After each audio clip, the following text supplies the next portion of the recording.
The people of India, having solemnly resolved to constitute India into a sovereign, socialist, secular, democratic republic, and to secure to all its citizens justice, social, economic, and political liberty of thoughts, expression, belief, faith, and worship, equality of status and of opportunity, and to promote among them all fraternity, ensuring the dignity of the individual and the unity and integrity of the nation. In our Constituent Assembly, this 26th day of November 1949, to hereby adopt, enact, and give to ourselves this Constitution. Thank you.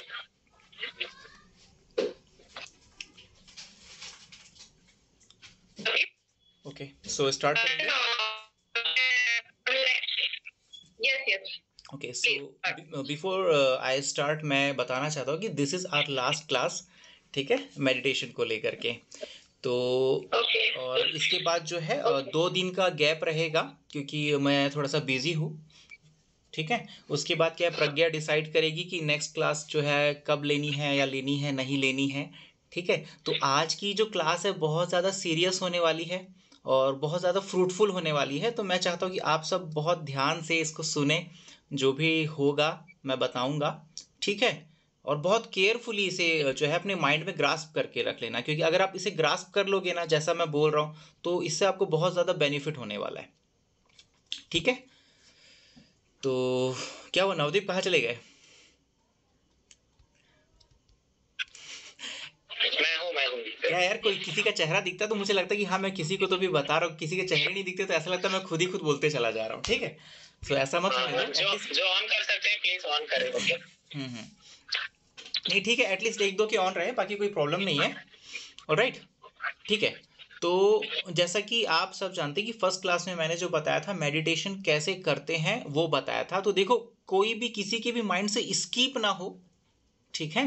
क्योंकि चलो मैं एक चीज़ और बताना चाहता हूँ यार, क्योंकि देखो मैं खुद एक बहुत ही ज़्यादा सीरियस प्रैक्टिशनर हूँ, ठीक है. तो मैं जब किसी को समय देता हूँ तो मेरी आशा ये रह जाती है कि यार मैं जो सिखा रहा हूँ वो सही मायने में सामने वाले को समझ में आ रहा है या नहीं, कहीं मैं उनका या अपना फिजूल समय बर्बाद तो नहीं कर रहा हूँ. ठीक है. तो इसका पूरा ध्यान में रखते हुए मैं क्या आज मोस्टली क्वेश्चंस ही करूँगा. तो शुरुआत क्वेश्चन से करते हैं कि फर्स्ट क्लास में जो हुआ था कि मेडिटेशन कैसे करते हैं वो मुझे कौन बताएगा?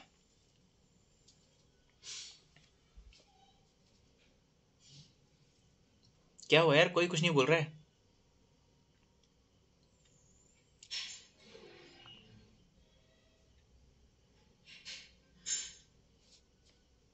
किसी को याद नहीं है क्या? हेलो.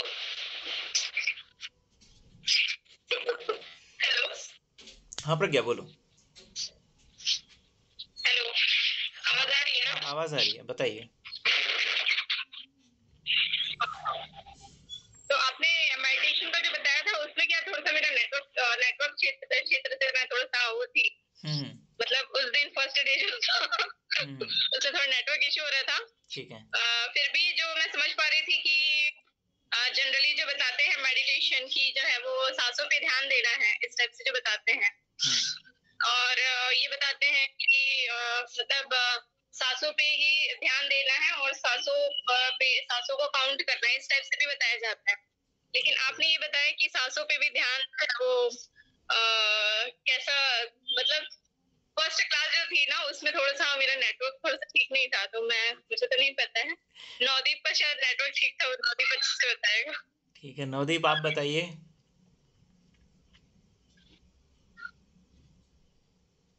नवदीप तो गायब ही हो गए कहीं. एक सेकंड. अच्छा, दूसरे से अपन आ गए. Okay fine. ठीक है. ओके नवदीप, तो मैं ये जानना चाहता हूँ कि मेडिटेशन कैसे करते हैं वो बताएंगे आप?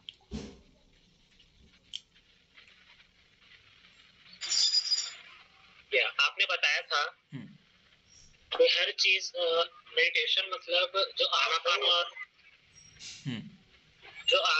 और विपश्यना जो है इसको मैंने अलग अलग कहा था, तो इसको आपने बताया था कि एक जैसा ही है, एक ही है ये। अवेयरनेस अगर हम सिर्फ जानना है उसमें, तो सांसों आनापान जब करते हैं तो जानने की प्रक्रिया ये एक तरीके से साधना है। ठीक है, और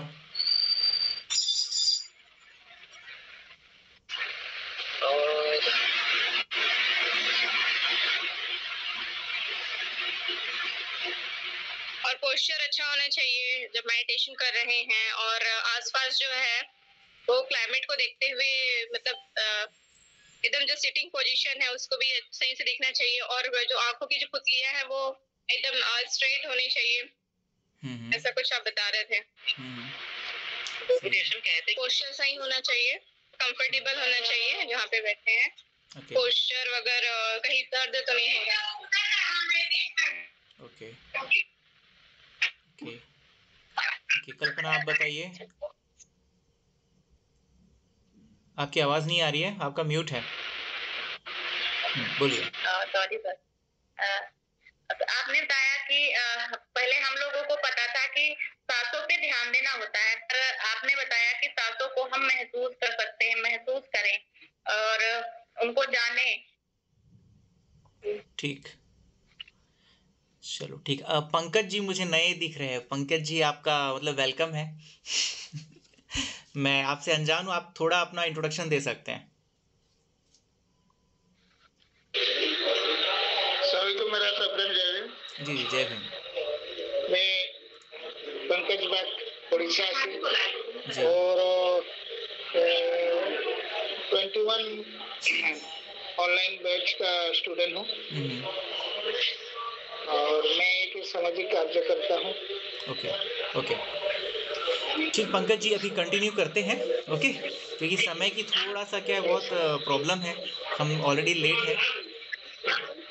ठीक है, तो आगे बढ़ते हैं। तो मैं फिर से रिवाइंड कर रहा हूँ, आपने जैसा भी बताया, देखिए एग्जैक्ट नहीं बताया किसी ने भी कैसा है क्या है।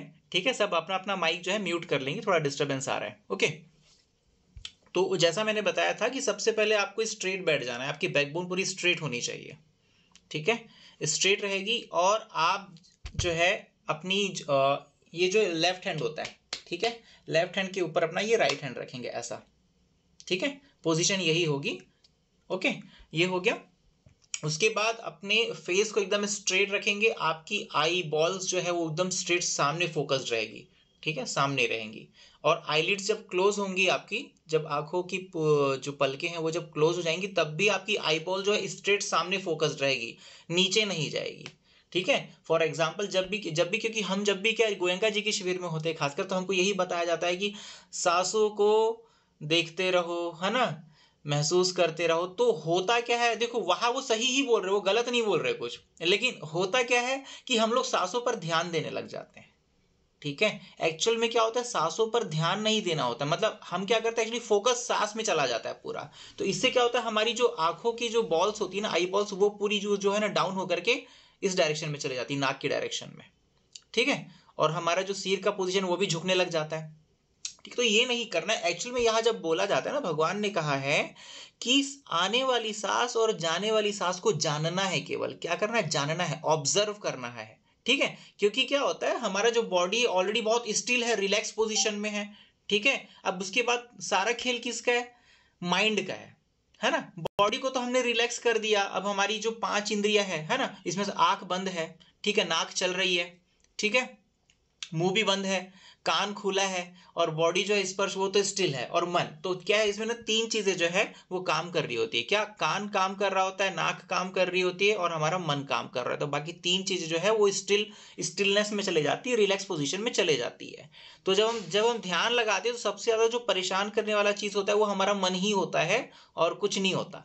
ठीक है, तो मन को हम क्या करते हैं, एकाग्र करने का काम करते हैं। कहाँ एकाग्र करते हैं, सामने की तरफ, अपने मुख के सामने, एकदम स्ट्रेट सामने, ऐसा यहाँ फोकस रखते हैं, ना कि नाक में, ना कि सांस में। ठीक है, सारा फोकस सामने रहता है, और हम क्या ऑब्जर्व करते हैं, जानने की कोशिश कर रहे हैं कि क्या हो रहा है, व्हाट्स हैपनिंग।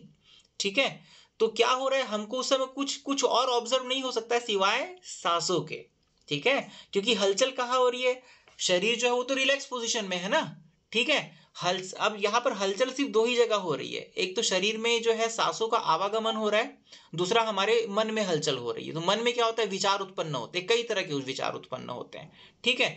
तो मन को एकाग्र करना है सामने, और शरीर में जो हलचल हो रही है उसको जानना है, तो शरीर में सांसों का आवागमन होता है, उसको केवल जानना है, ऑब्जर्व करना है, ना कि सांसों पर ध्यान लगाना, ठीक है। तो शरीर में क्या हलचल हो रही है वो समझ में आ रहा है, ठीक है।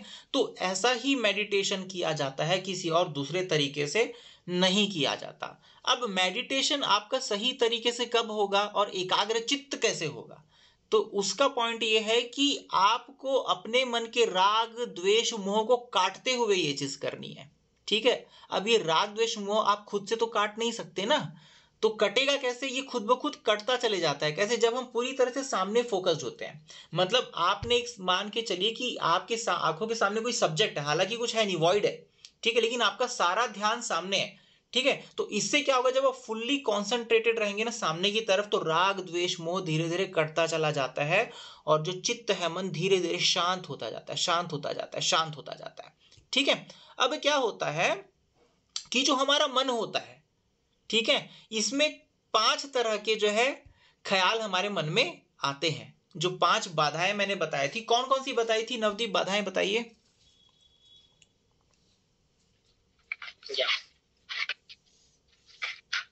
बाधाएं बताइए कौन सी है। मैं नोट्स देख रहा हूँ, मुझे याद नहीं है। हाँ, आप नोट्स देख करके बताइए, कोई इशू नहीं है।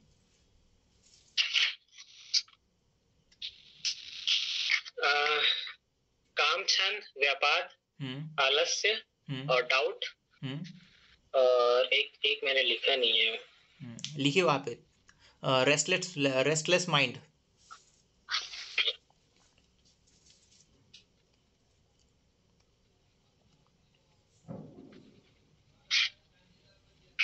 हो गया। तो मुझे बताइए कल्पना, कामच्छंद क्या है।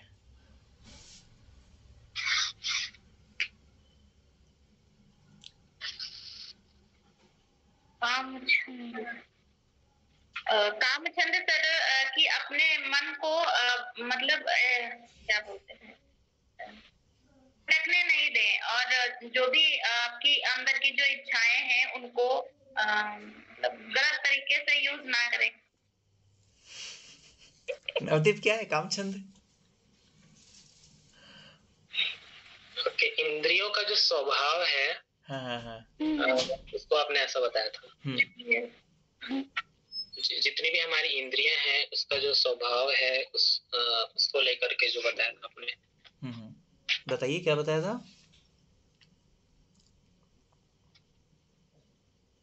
इससे ध्यान में बाधाएं आ जाती हैं, इस तरीके से कुछ। ठीक है, मैं क्लियर कर देता हूँ। देखिए, कामच्छंद का मतलब, देखो काम का मतलब होता है हमारी इंद्रिया, ठीक है। काम का मतलब इसे जो फिजिकल रिलेशन में कभी मत समझना, काम का मतलब होता है इंद्रिया, ठीक है, हमारी 6 इंद्रिया, ठीक है।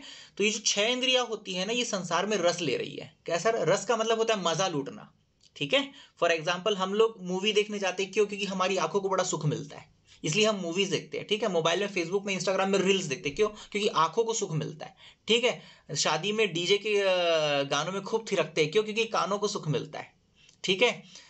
फूलों के बगीचे में घूमने जाते हैं, क्यों? क्योंकि नाकों को सुख मिलता है, ठीक है। स्वादिष्ट खाना खाना चाहते हैं, क्योंकि जीभ को मजा आता है, ठीक है। तो हम क्या करते, कुल मिला के हम अपनी इंद्रियों को इस सांसारिक मोह में बांधे रखते हैं, उनको सुख दे देकर, समझ रहे हो।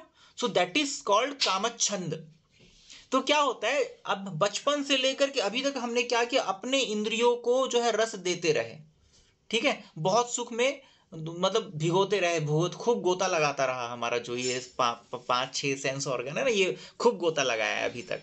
तो क्या होता है, स्वभाव उसका वैसा ही बन गया कि यार मेरे को रसगुल्ला ही खाना है, ठीक है। तो जब ध्यान लगाते हैं ना हम लोग, तो सबसे ज्यादा परेशानी यही सारी चीजें करते रहे, यार रसगुल्ले की याद आ रही है, अरे डोसे की याद आ रही है, अरे यार मेरे को अपनी गर्लफ्रेंड की याद आ रही है, ठीक है, मेरे को पापा की याद आ रही है, मेरे को मम्मी की याद आ रही है, मेरे को जाना है वापस। तो ये सारी चीजें परेशान करती है, ये कामच्छंद है, ठीक है। मतलब इंद्रियों का स्वभाव अभी तक क्या हुआ, गोता लगाना, किसमें? उसके सुख में गोता लगाना। तो ये जो बार बार जो है ना खिंचाता है मन उसकी तरफ, कि अरे यार मैं क्यों बैठ गया हूँ, जाना है ना, ठीक है। तो ये प्रॉब्लम है, तो ये बाधा है जो बहुत ज्यादा परेशान करती है। इसकी वजह से क्या है, हम ना हमारा जो ध्यान है एकाग्रचित्त नहीं हो पाता है, ठीक है। नेक्स्ट क्या है,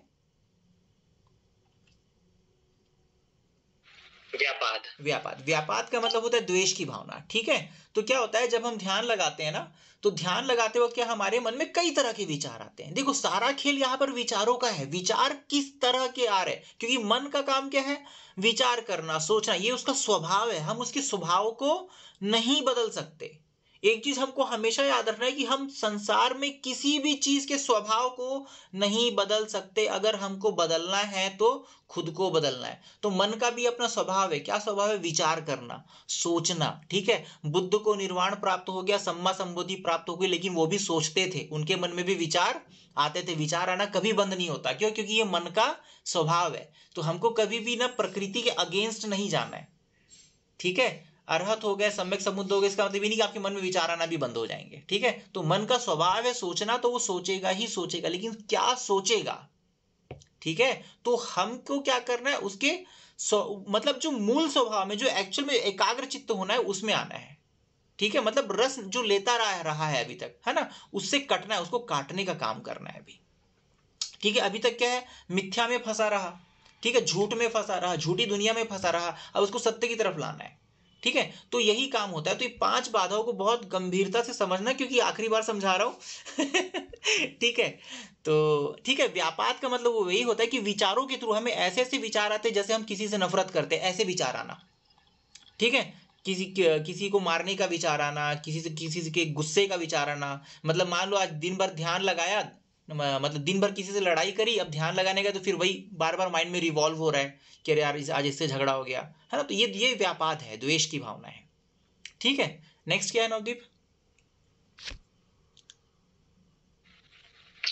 आलस्य लिखा हुआ है मैंने यहाँ पे। हाँ ठीक है। तो आलस्य क्या होता है, आलस्य जो है ना, ये मन का आलस्य होता है मेन, ठीक है। शरीर का तो आलस्य बाद में होगा, क्योंकि शरीर को तो आपने बिठा दिया, ठीक है। लेकिन मन ही होता है जो शरीर को कंट्रोल करता है इस मामले में, कि अरे यार क्यों बैठा है इतनी देर से, उठना हो तो नहीं रहा है, कुछ एकाग्र तो हो नहीं रहा है, कई सारे तो विचार आ रहे हैं, कभी इसका ख्याल आ रहा है, कभी उसका ख्याल आ रहा है, क्या करेगा बैठ के, चल उठ, ठीक है।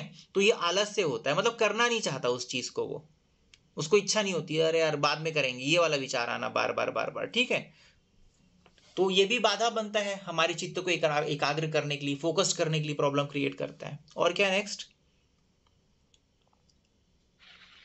ये है डाउट शिक्षा को लेकर के, हम डाउट, हाँ। तो ये डाउट किस चीज के प्रति रहता है, कि बुद्ध की शिक्षा के प्रति डाउट होता है, कि अरे बुद्ध ने ये क्या सिखाया यार, कि एक जगह बैठ जाओ और सामने देखते रहो, सांसों को आना जाना देखते रहो, जानते रहो, ये क्या बताया कुछ भी, है ना। तो उसको विश्वास नहीं होता बुद्ध की शिक्षा प्रति, बोलते बेवकूफ बना रहा है ये बुद्ध हमको, ठीक है। इस तरह का ख्याल आना, तो डाउट, ठीक है। इस तरह की चीजें जो है हमको एकाग्रचित्त होने नहीं देती। और हिंदी में कुछ है क्या, डाउट को कुछ बोलते हैं हिंदी में?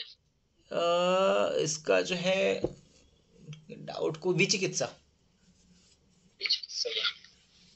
उसके बाद रेस्टलेस माइंड जो है ना, देखो जो हम बार बार सोचते रहता है ना माइंड, कभी इधर का सोचेगा, कभी उधर का सोचेगा। ये सोचने की वजह से क्या होता है, चित्त जो है एकाग्र नहीं हो पा रहा है एक जगह। और एकाग्र क्यों नहीं हो रहा है, क्योंकि वो सोचता है, उसका स्वभाव क्या है, सोचते रहना। लेकिन हम क्या करते हैं, उसको और एंटरटेन करते कि हाँ यार तू सोच, मेरे को बड़ा मजा आ रहा है, इधर उधर का सोचने में बड़ा मजा आ रहा है। तो क्या होता है, चित्त एकाग्र नहीं हो पाता। यही है, इसी को रेस्टलेस माइंड बोलते हैं, ठीक है। बिल्कुल रेस्ट नहीं लेता, कंटिन्यू चलते रहता है, ठीक है। और क्या है, 5 खत्म हो गए क्या, कि 4 हुए? नहीं मेरे ख्याल से पक्का 5 हो गए पूरे। हाँ हो गए, 5 हो गए, ठीक है। तो ये 5 तरह की बाधाएं होती है जो हमारे मन को एकाग्र चित्त होने से रोकती है, ठीक है। तो क्या होता है, देखो ये सारा खेल यहाँ मन का हो रहा है ना, शरीर भी उतना इन्वॉल्व नहीं है इसमें, ठीक है। लेकिन शरीर कैसे इन्वॉल्व होता है, मैंने बताया कि यार देखो 3 इंद्रियां जो है वो तो रेस्ट में है, ठीक है। ये शरीर जो है ये रेस्ट में है, ठीक है। मुंह भी रेस्ट में है, आंखें भी रेस्ट में है। तो ये 3 चीजें क्या है, ये है और हमारा मन है, ये खुला हुआ है अभी भी, ठीक है। तो मन को शांत करना मतलब क्या है, एक पल एकदम फोकस्ड हो, एकदम ना, मतलब बहुत ज्यादा आपको अपने गोल को लेकर के चलना होगा कि नहीं, मेरे को कैसे भी करके अपने मैंने जो सब्जेक्ट चूज किया अपने आंखों उसके सामने देखना, मतलब उसमें पूरा फोकस लगा देना, तो राग द्वेष मोह कटते चले जाएंगे, ठीक है, और आपकी एकाग्रता बढ़ते चले जाएगी, ठीक है। इसमें अब क्या होता है कि जो कान है ना, कान वो सबसे आखिरी में सुनाई देना बंद होगा आपको, ठीक है। इन 5 इंद्रियों की बात कर रहा हूं मैं, 5 इंद्रियों की, ठीक है। अभी इसकी बात, मैं मन की बात नहीं कर रहा हूं। 5 इंद्रियों में जो ये जो कान है ये सबसे आखिरी में जाएगा। एक समय आएगा आपको ना ये सांसें भी महसूस होना जो है ना बंद हो सकती है, ठीक है, ये चीज हो सकती है, ठीक है। तो आपका जब सारा ध्यान सामने होता है, कान भी बंद, सब चीज बंद, सब चीज जो है स्विच ऑफ हो जाता है, ठीक है। लेकिन क्या होता है, मन जो है ना, देखो मन अब एकाग्रचित्त तो हो चुका है। अब मैं जो बोल रहा हूँ बहुत ध्यान से सुनना, अब जो बताने जा रहा हूं, ठीक है। अब क्या हुआ, मन जो है एकाग्रचित्त हो गया, ठीक है। लेकिन विचार आता है अभी भी। विचार किस तरह का आता है, विचार कैसा, आप चीज को अब बड़े ध्यान से सुनना जो बोल रहा हूं। ये जो 5 बाधाएं थी, कौन कौन सी, जो 5 हिंड्रेंसेस बताए, कामच्छंद, व्यापाद, ये सारी चीजें, इस तरह के विचार आना बंद हो गए, ठीक है। इस तरह के विचार मन में आना क्या हो गया, बंद हो गया। लेकिन विचार आता है, कैसा विचार आता है, अब ये 5 तरह के विचार आना जो बंद हो गए मन में, उससे क्या होता है, सुख उत्पन्न होता है मन में, ठीक है। कल्पना आपने महसूस किया कि ऐसा सुख कभी मेडिटेशन के टाइम पे?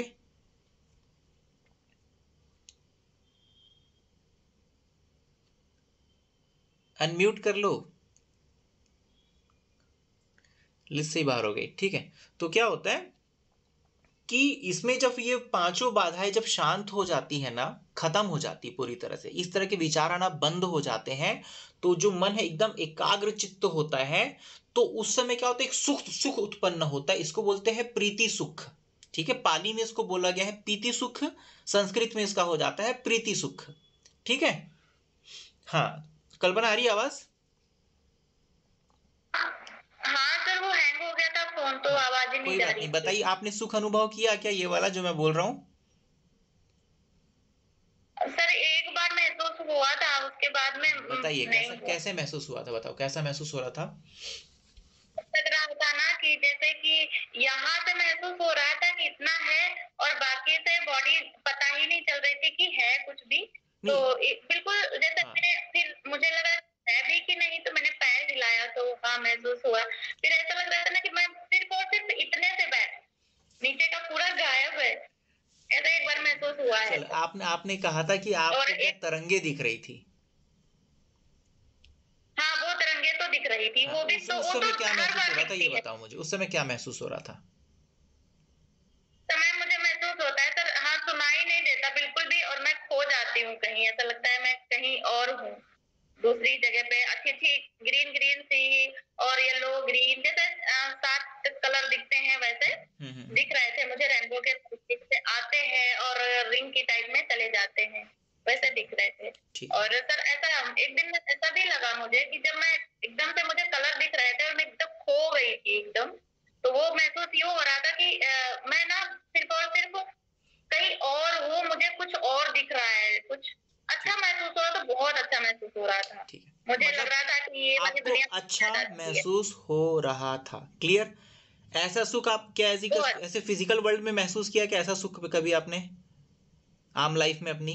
नहीं वैसे तो नहीं, नहीं किया, तो आप कभी ये नहीं। मानती है कि वो जो मेडिटेशन का सुख है वो इन जनरल लाइफ से बहुत बढ़कर है, हाई हाई लेवल का है, मानती है? ठीक है, चलिए अब मैं अपना एक्सपीरियंस बताता हूँ नवदीप, ठीक है। जब हम ध्यान लगाते हैं ना, ठीक है, अब ध्यान से सुनना कल्पना, ठीक है।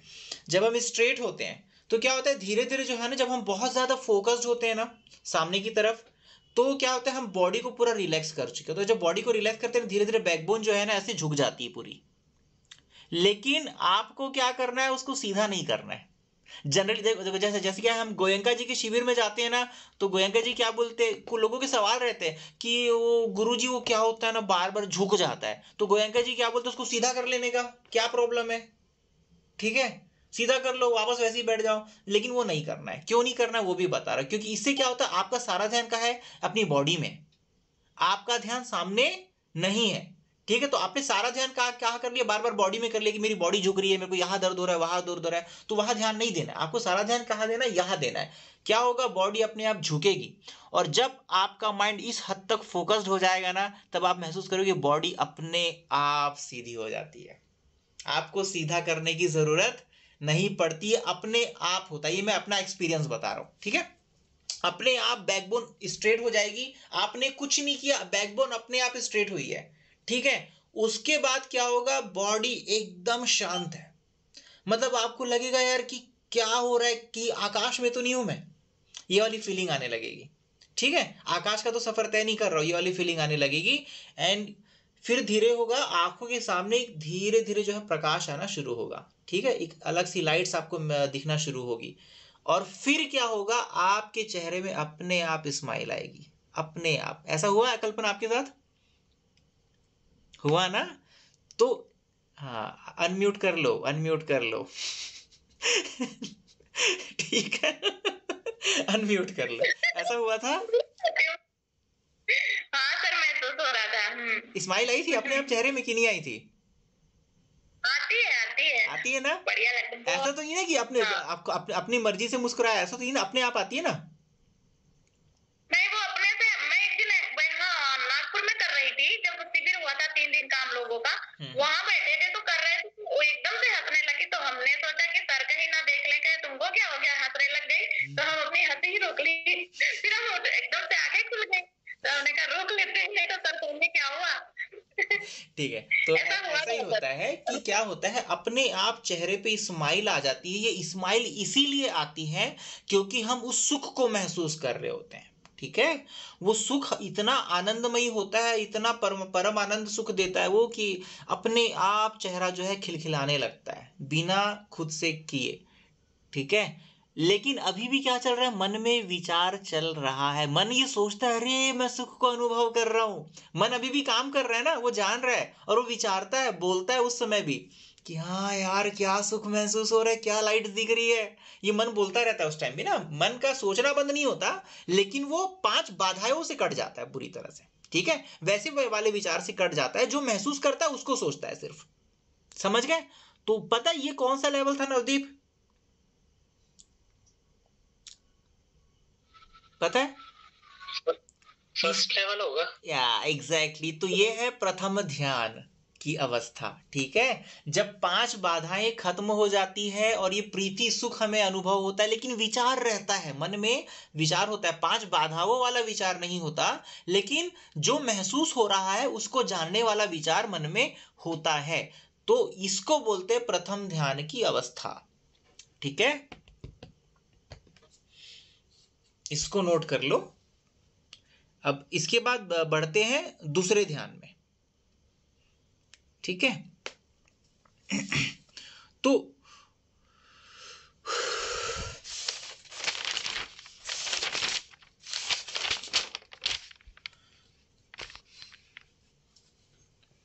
ठीक है, फिर क्या होता है कि जब दूसरा ध्यान कैसे होता है, अभी तक क्या मन में विचार था, ठीक है।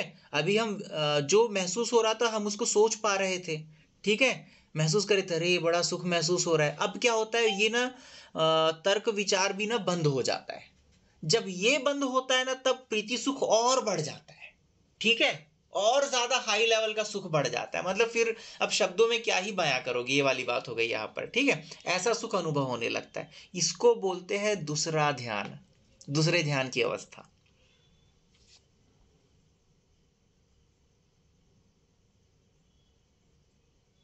ठीक है। इसमें विचार जो है बंद हो जाता है, मन में विचार आना बंद हो जाता है। अब मन भी पूरी तरह से क्या हो गया है, रेस्ट में आ गया है, ठीक है।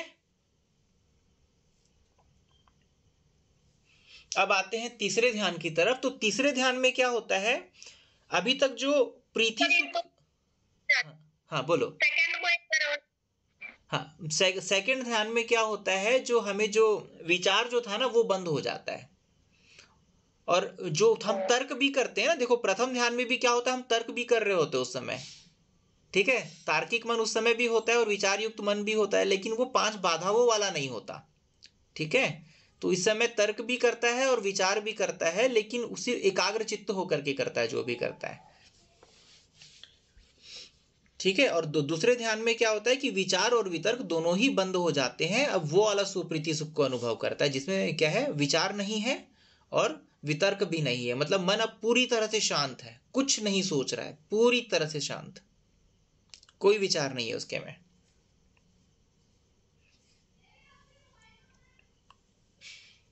ठीक है। तो अभी क्या होता है, द्वितीय ध्यान में भी वो क्या है, प्रीति सुख को अनुभव कर रहा है, बहुत ही हाई लेवल का सुख अनुभव कर रहा है। ठीक है। अब आते तृतीय ध्यान में। तो तृतीय ध्यान में क्या होता है कि ये जो अभी तक प्रीति सुख को अनुभव करता है ना, अब वो भी खत्म हो जाता है।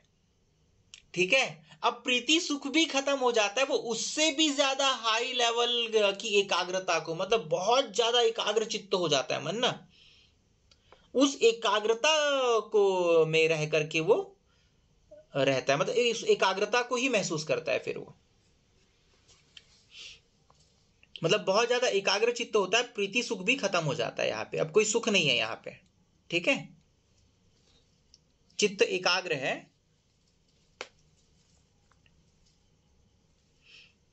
और चित्त एकाग्र है तो क्या करता है, शरीर से जितने भी सुख होते हैं ना, शरीर से, ठीक है, उसको अनुभव करता है। चित्त इतना एकाग्र है, प्रीति सुख खत्म हो जाता है और शरीर से जो भी सुख अनुभव होता है उसको अनुभव करता है शरीर में। ठीक है।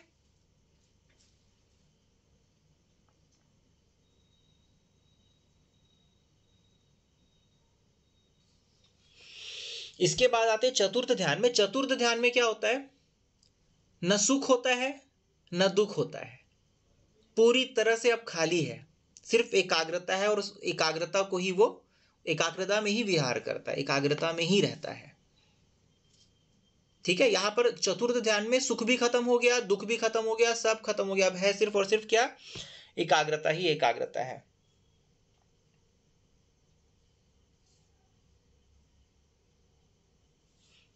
ठीक है। तो ये हो गया चतुर्थ ध्यान तक के। ठीक है। शील मैंने आपको बता दिया था पूरा। देखो, बिना शील के आप यहां तक नहीं पहुंच सकते ना। अगर आप सोच रहे हो कि मैं शील का कोई पालन ना करूं, ठीक है, और यहां तक पहुंच जाओ, तो ये पॉसिबल नहीं है।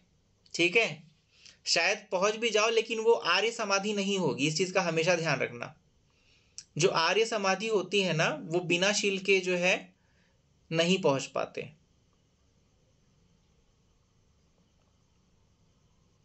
जैसे आपने देखा होगा, ऐसे भी तांत्रिक होते हैं जो सिद्धि प्राप्त होते हैं, लेकिन वो सिद्धि प्राप्त करने के बाद कैसे काम करते हैं, बुरे काम करते हैं।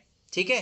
किसी के ऊपर जादू टोना करना, ये सारी चीजें करते हैं। तो ये क्या होता है, अनार्य समाधि में रहते हैं इन लोग। ठीक है। आर्य समाधि में नहीं रहते। एकाग्र चित्त वो लोग भी कर सकते हैं लेकिन आर्य समाधि में नहीं जा सकते, वैसे सुख को नहीं भोग सकते वो लोग। ठीक है। ये चीज हुआ। शील आपको ध्यान है। शील के बारे में बताओ नवदीप, क्या बताया था मैंने?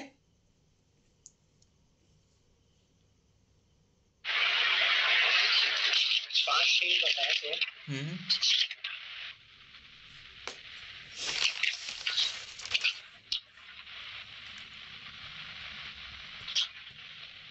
ये तो सबको पता ही होगा। नहीं, सबको पता है। मैं शील नहीं पूछ रहा हूँ आपको, एक्चुअली मैं ये बोल रहा हूँ कि शील क्या है। अच्छा, शील। हम शायद पंचशील की ही बात कर रहे हैं ना। हाँ, पंचशील को ही बताओ मुझे, क्या है शील, ये बताओ। तो पहला जो शील है, प्राणी हिंसा नहीं करना। तो इसके विपरीत भी आपने बताया था कि महत्ता भाव न करना है हमें। और कामे सुमिच्छाचारा जो है, 6 इंद्रियों के प्रति संयमित रहना है। सूरा मेरे जो किसी भी तरीके से जो टॉक्सिक चीजें हैं उसे ग्रहण नहीं करना है। और ये सबसे इम्पोर्टेंट हो जाता है ये पांचों शील में, क्योंकि अगर ये होता तो फिर सारे शील टूटती हैं, ऐसा बताया था आपने। ठीक। और फिर मुसवादा भी है, झूठ नहीं बोलना। और सच बोले, बकवास बातें नहीं करना चाहिए हमें। बड़बड़ जो हम करते रहते हैं, वैसा भी नहीं करना है, फ्रूटफुल बातें करनी है। ठीक है। एक और शील है,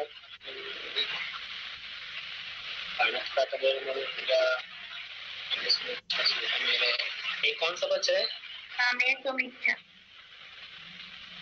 नहीं वो तो हो गया सर। सील का मतलब बताइए।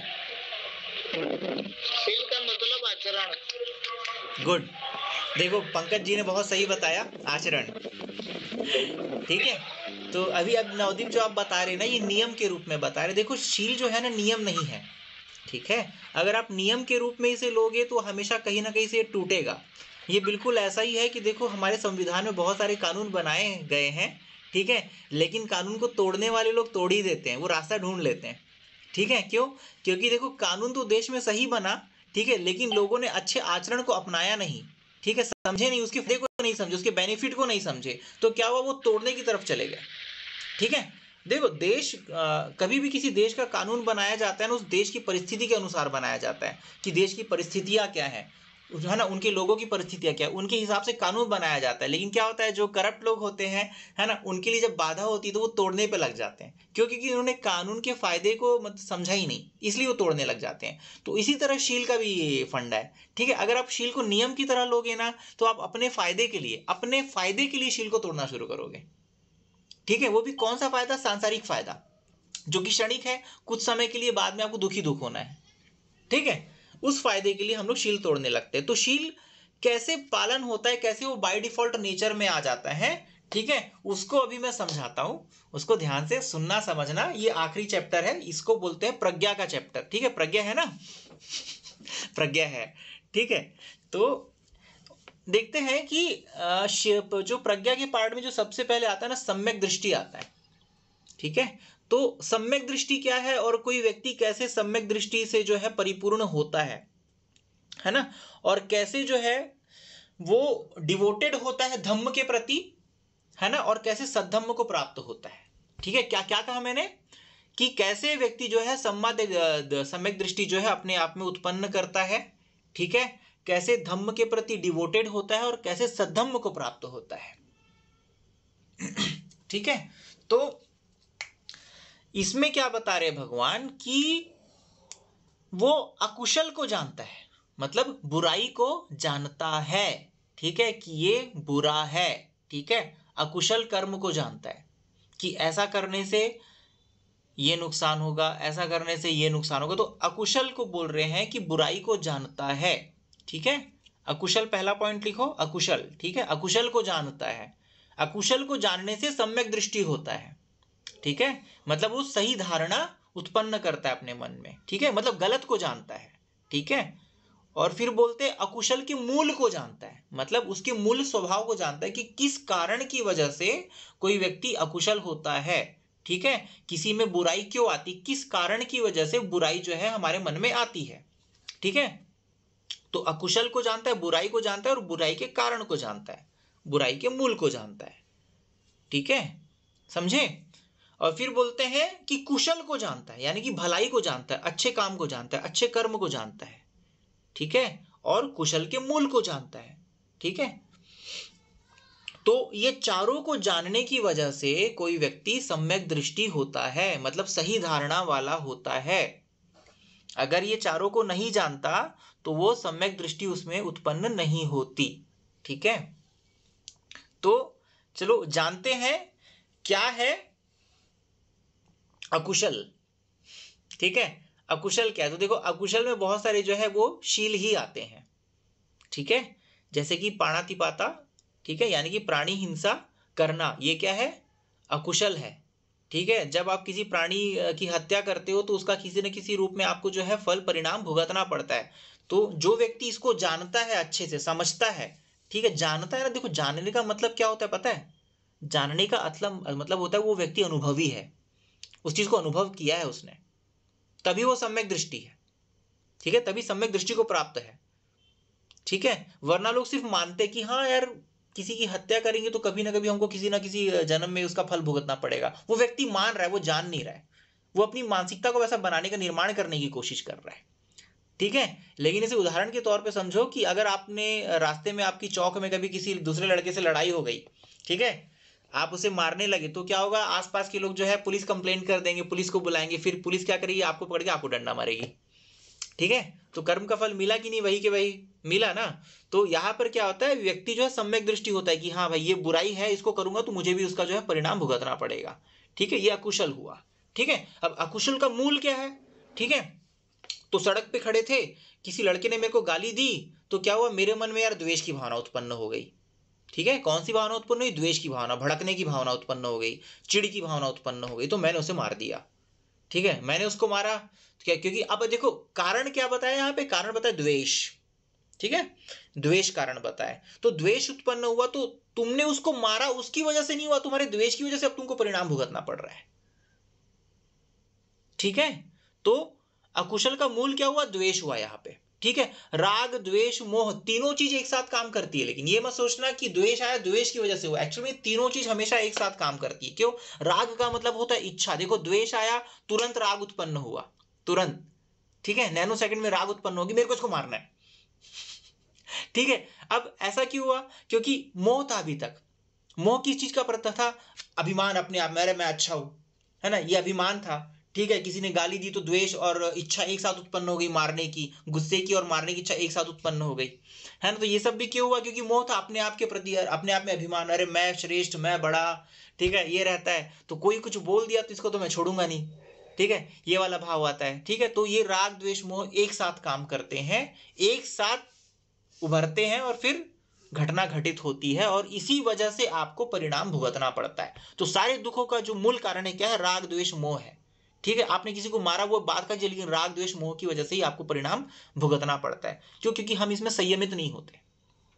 ठीक है, हम संयमित नहीं होते। और ये राग द्वेष मोह कहाँ उत्पन्न होता है? हमारी इंद्रियों में उत्पन्न होता है, हमारी 6 इंद्रियों में उत्पन्न होता है, आंख में उत्पन्न होता है, नाक में उत्पन्न होता है, मन में उत्पन्न होता है, सब जगह उत्पन्न होता है। क्योंकि मन जो है कण कण में है। ठीक है, मन किसी स्पेसिफिक एरिया में नहीं है हमारी बॉडी में, कि ब्रेन में मन आ गया, ठीक है, या हाथ में मन आ गया, ऐसा नहीं, पूरे कण कण में मन है, इसलिए सभी जगह उत्पन्न होता है एक साथ। ठीक है, तो हिंसा जो है, हिंसा करना जो है यह अकुशल है।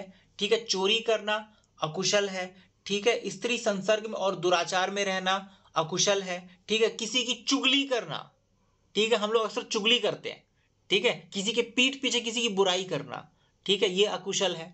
ठीक है, कठोर भाषण बोलना, ऐसा ऐसे वचन बोलना जिससे हम दूसरों को, समाज को ठेस पहुंचाते हैं।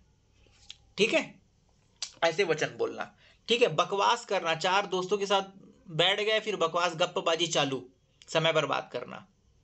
ठीक है, फिर क्या होता है? लालच, हमारे अंदर बहुत लालच होता है, किसी भी चीज को पाने का लालच। ठीक है, ये सब बुरा है, ये अकुशल है। ठीक है, लालच अकुशल, क्योंकि लालच की वजह से ही तो हम क्या है, बुरे कर्म करते हैं ना। ठीक है, ये चीज। द्वेष, ठीक है, द्वेष की भावना, ये सब अकुशल है। इसके बाद आता है लास्ट, ये है मिथ्या दृष्टि। ठीक है, और जो मिथ्या दृष्टि रखता है ना वो नरकगामी होता है, इसको याद रखना कभी भी। ठीक है, जिसकी मिथ्या दृष्टि होती है वो हमेशा दुर्गति को प्राप्त होता है, सुगति को प्राप्त नहीं होता। वो अपना लिख लेता है कि हाँ आप दुर्गति में जाना है, क्योंकि मिथ्या दृष्टि रखता है। अब देखते हैं कि मिथ्या जो है, मिथ्या दृष्टि है क्या है।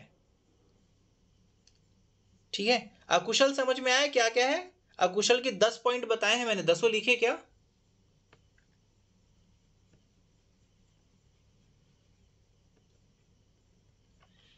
ठीक है, पहला है प्राणी हिंसा, दूसरा है चोरी, तीसरा है कामे सुमिच्छाचारा, स्त्री संसर्ग में रहना।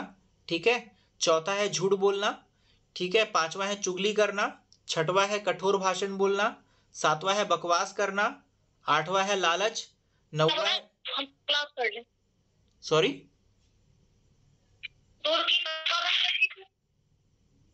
शगुन, हाँ शगुन बोलिए।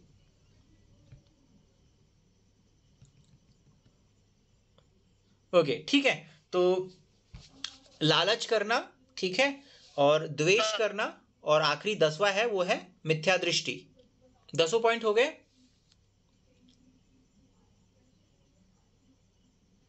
ठीक है, तो ये अकुशल है, ये 10 जो है अकुशल है। और अकुशल का मूल क्या है?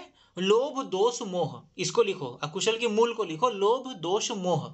ठीक है, ये हमारे मन में एक साथ अराइज होते हैं। ठीक है, एक साथ लोभ दोष मोह, ये तीनों की वजह से हमको बार बार दुख भुगतना पड़ता है।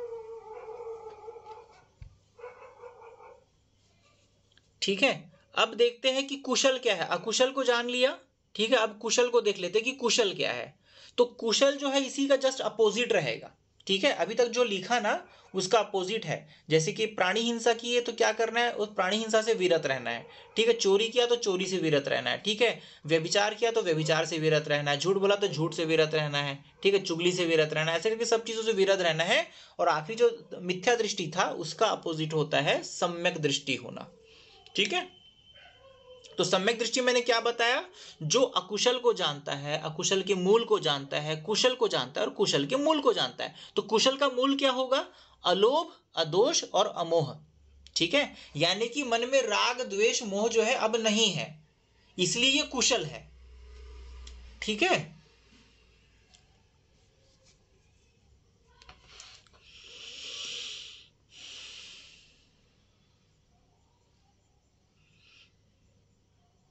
ठीक है। तो जब कोई व्यक्ति, कोई आर्य श्रावक जब इस तरह से अकुशल को, अकुशल के मूल को, कुशल को और कुशल के मूल को जानता है, तो अपने मन से राग द्वेष मोह और अभिमान को नष्ट करते हुए, अविद्या को नष्ट करते हुए विद्या को प्राप्त होता है और दुखों से मुक्त होता है और ज्ञान की प्राप्ति करता है, ठीक है।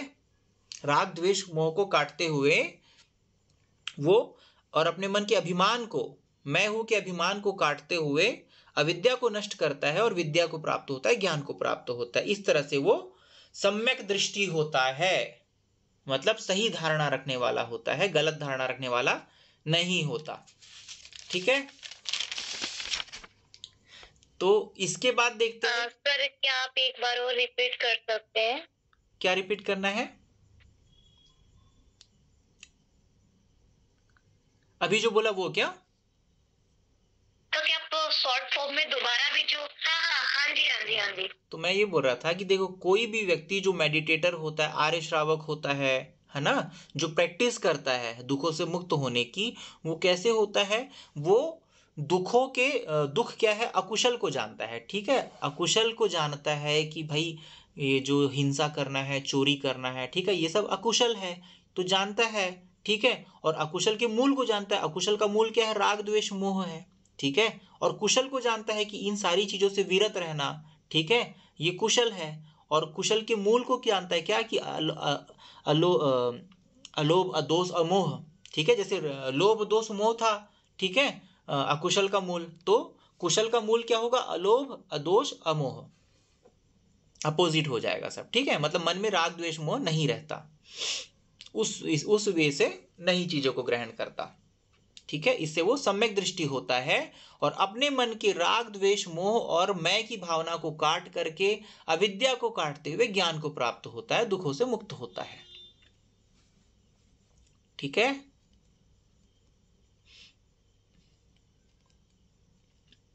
इसके बाद देखते हैं कि मिथ्या दृष्टि क्या है। जी ठीक है।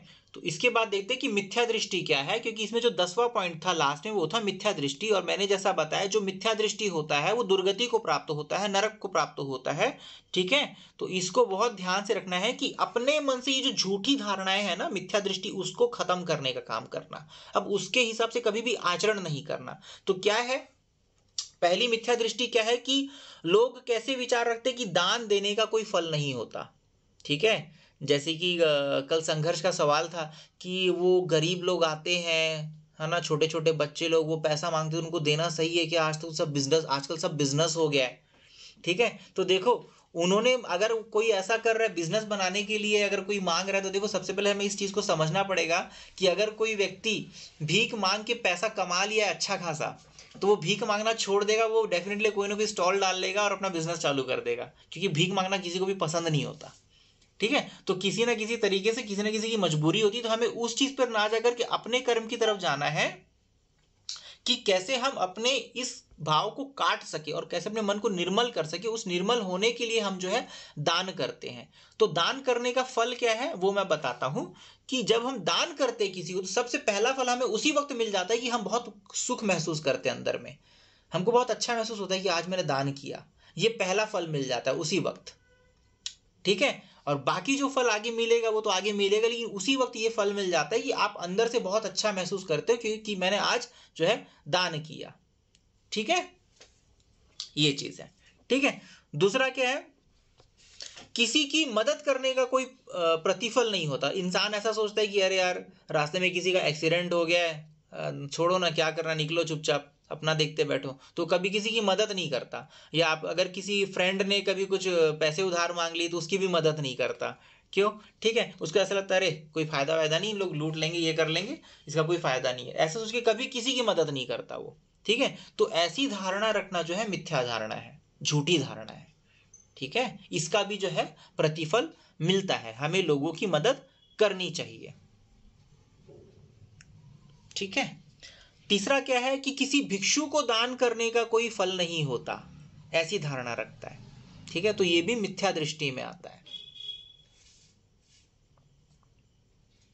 किसी भिक्षु या किसी सन्यासी को दान करने का कोई फल नहीं होता, ऐसी जो दृष्टि रखता है, धारणा रखता है, वो मिथ्या दृष्टि होती है। ठीक है, इसमें चौथा आता है कि हम जो भी सुख या दुख भोगते हैं वो हमारे कर्मों का फल नहीं है, ऐसी धारणा रखता है। ठीक है, हम इस जीवन में जो भी सुख या दुख भोगते हैं वो हमारे कर्मों का फल नहीं है, ऐसी धारणा रखता है, तो ये भी मिथ्या दृष्टि है। थर्ड छूट गया, तो मैंने बोला कि भिक्षु संघ को दान करने का कोई फल नहीं होता, ऐसी धारणा रखता है। सर इसमें सारी अकुशल चीजें आ जाएंगी ना मिथ्या दृष्टि में? जी बिल्कुल बिल्कुल। ठीक है, लेकिन ये पॉइंट्स अलग है, नेगेटिव चीजें सारी जो होती हैं। बिल्कुल बिल्कुल बिल्कुल, लेकिन ये शील से थोड़ा हट लोग कर करना तो चाहता है, लेकिन हाँ कभी कभी ऐसा होता है लोग करना तो चाहते हैं, फिर माइंड में एक आती चीज कि इसको करने से मुझे क्या मिलेगा, फिर उन चीजों को छोड़ देते हैं। बिल्कुल बिल्कुल वही चीज। ठीक है, तो ये गलत धारणा होती है। इसको जो ऐसी धारणा रखता है वो दुर्गति को प्राप्त होता है मरने के बाद। ठीक है, ठीक है, चौथा पॉइंट क्लियर है कल्पना आपको? नहीं सर, फिर से रिपीट कर दीजिए। चौथा पॉइंट ये है कि हम जो भी सुख या दुख भोगते हैं वो हमारे कर्मों का फल नहीं है, ऐसी धारणा रखता है।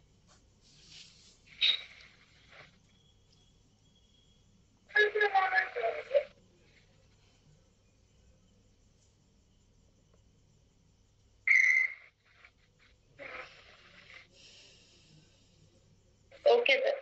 ठीक है, क्लियर है। इसके बाद क्या सोचता है कि ये लोक नहीं है, ये दुनिया उनिया कुछ नहीं है। ठीक है, बस जो है ऐसे ही चल रहा है, ऐसा विचार रखता है, दुनिया नहीं है, ये लोक नहीं है, ऐसा विचार रखता है मन में। ठीक है, फिर उसके बाद है छठा, परलोक नहीं है सोचता है, मतलब सोचता है कि हमको जो दिख रहा है ना, जानवर और इंसान, बस यही है, बाकी परलोक में और कोई नहीं रहता, बस हम दोनों ही है, ऐसा ही सोचता है, वैसे विचार रखता है। ठीक है, तो ये लोक नहीं है, परलोक नहीं है, ऐसा विचार रखता है। ठीक है, तो ऐसे छठवां पॉइंट था। नास्तिक लोग ऐसा सोचते हैं। नास्तिक लोग ऐसा सोचते हैं, तो इसलिए नास्तिक भी सही नहीं होता, आस्तिक भी सही नहीं होता, वास्तविक सही होता, और बुद्ध वास्तविक है। ठीक है ओके, तो पांचवा पॉइंट था कि यह लोक नहीं है, ऐसी धारणा रखता है। छठवा है परलोक नहीं है, ऐसी धारणा रखता है। ठीक है, सातवां पॉइंट है पिता नहीं होते, है ना, मतलब पिता जैसा कोई स्पेशल इस दुनिया में है, ऐसा उसका विश्वास नहीं होता, सब एक जैसे ही है, ऐसा विश्वास मानता है वो। ठीक है, पिता को भी आम व्यक्ति का ही दर्जा देता है वो। ठीक है, तो कैसा है, न माता है न पिता है। ठीक है, सातवां पॉइंट है कि पिता नहीं है, आठवां पॉइंट है कि माता भी नहीं है, ऐसे विचार रखता है।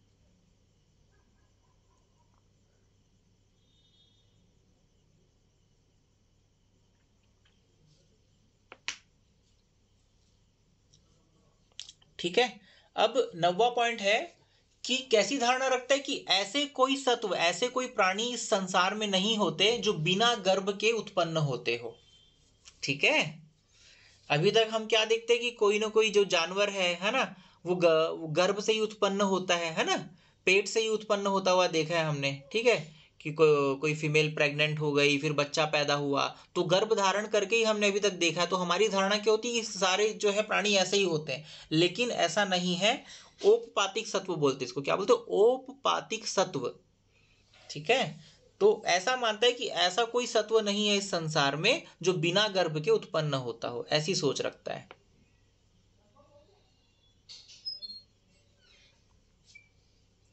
ठीक है, तो फॉर एग्जाम्पल जैसे मरने के बाद जब किसी का जो है देवलोक में उत्पन्न होना होता है तो बिना गर्भ के उत्पन्न होता है। नरक में भी जब कोई जाता है तो बिना गर्भ के जाता है, डायरेक्ट यहाँ मरा और वहां सीधा उत्पन्न, ऐसा ही होता है।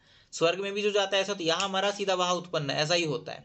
ठीक है, इवन आपको यहाँ पर भी देखने को मिलेंगे कुछ कुछ जो गंधर्व होते हैं बिना गर्भ के होते हैं। जैसे हम लोग मरते हैं, हमको जब कोई दूसरी योनि प्राप्त करनी होती है, ठीक है, तब हमारा गंधर्व निकलता है इससे बाहर। अभी तक आपने सुना नहीं होगा शायद गंधर्व के बारे में, लेकिन गंधर्व भी एक जो है परलोक वाला जो सत्व होता है जो हमारे आसपास ही एग्जिस्ट करते हैं। ठीक है, और 10वां पॉइंट है कि संसार में ऐसा कोई भी श्रमण या ब्राह्मण नहीं है जिसने खुद से ज्ञान प्राप्त किया हो और दुखों से मुक्त हुआ हो। मतलब उसका मानना है कि बुद्ध कुछ नहीं होता, सम्यक संबुद्ध कुछ नहीं होता, प्रत्येक बुद्ध कुछ नहीं होता, अरहत भी कुछ नहीं होता। ठीक है, ऐसा उसकी धारणा होती है, किसी ने ज्ञान प्राप्त नहीं किया, ऐसी सोच रखता है वो। ठीक है, तो क्या सोचता है कि संसार में ऐसा कोई भी श्रमण या ब्राह्मण नहीं है जिसने खुद से ज्ञान प्राप्त किया हो और दुखों से मुक्त हुआ हो।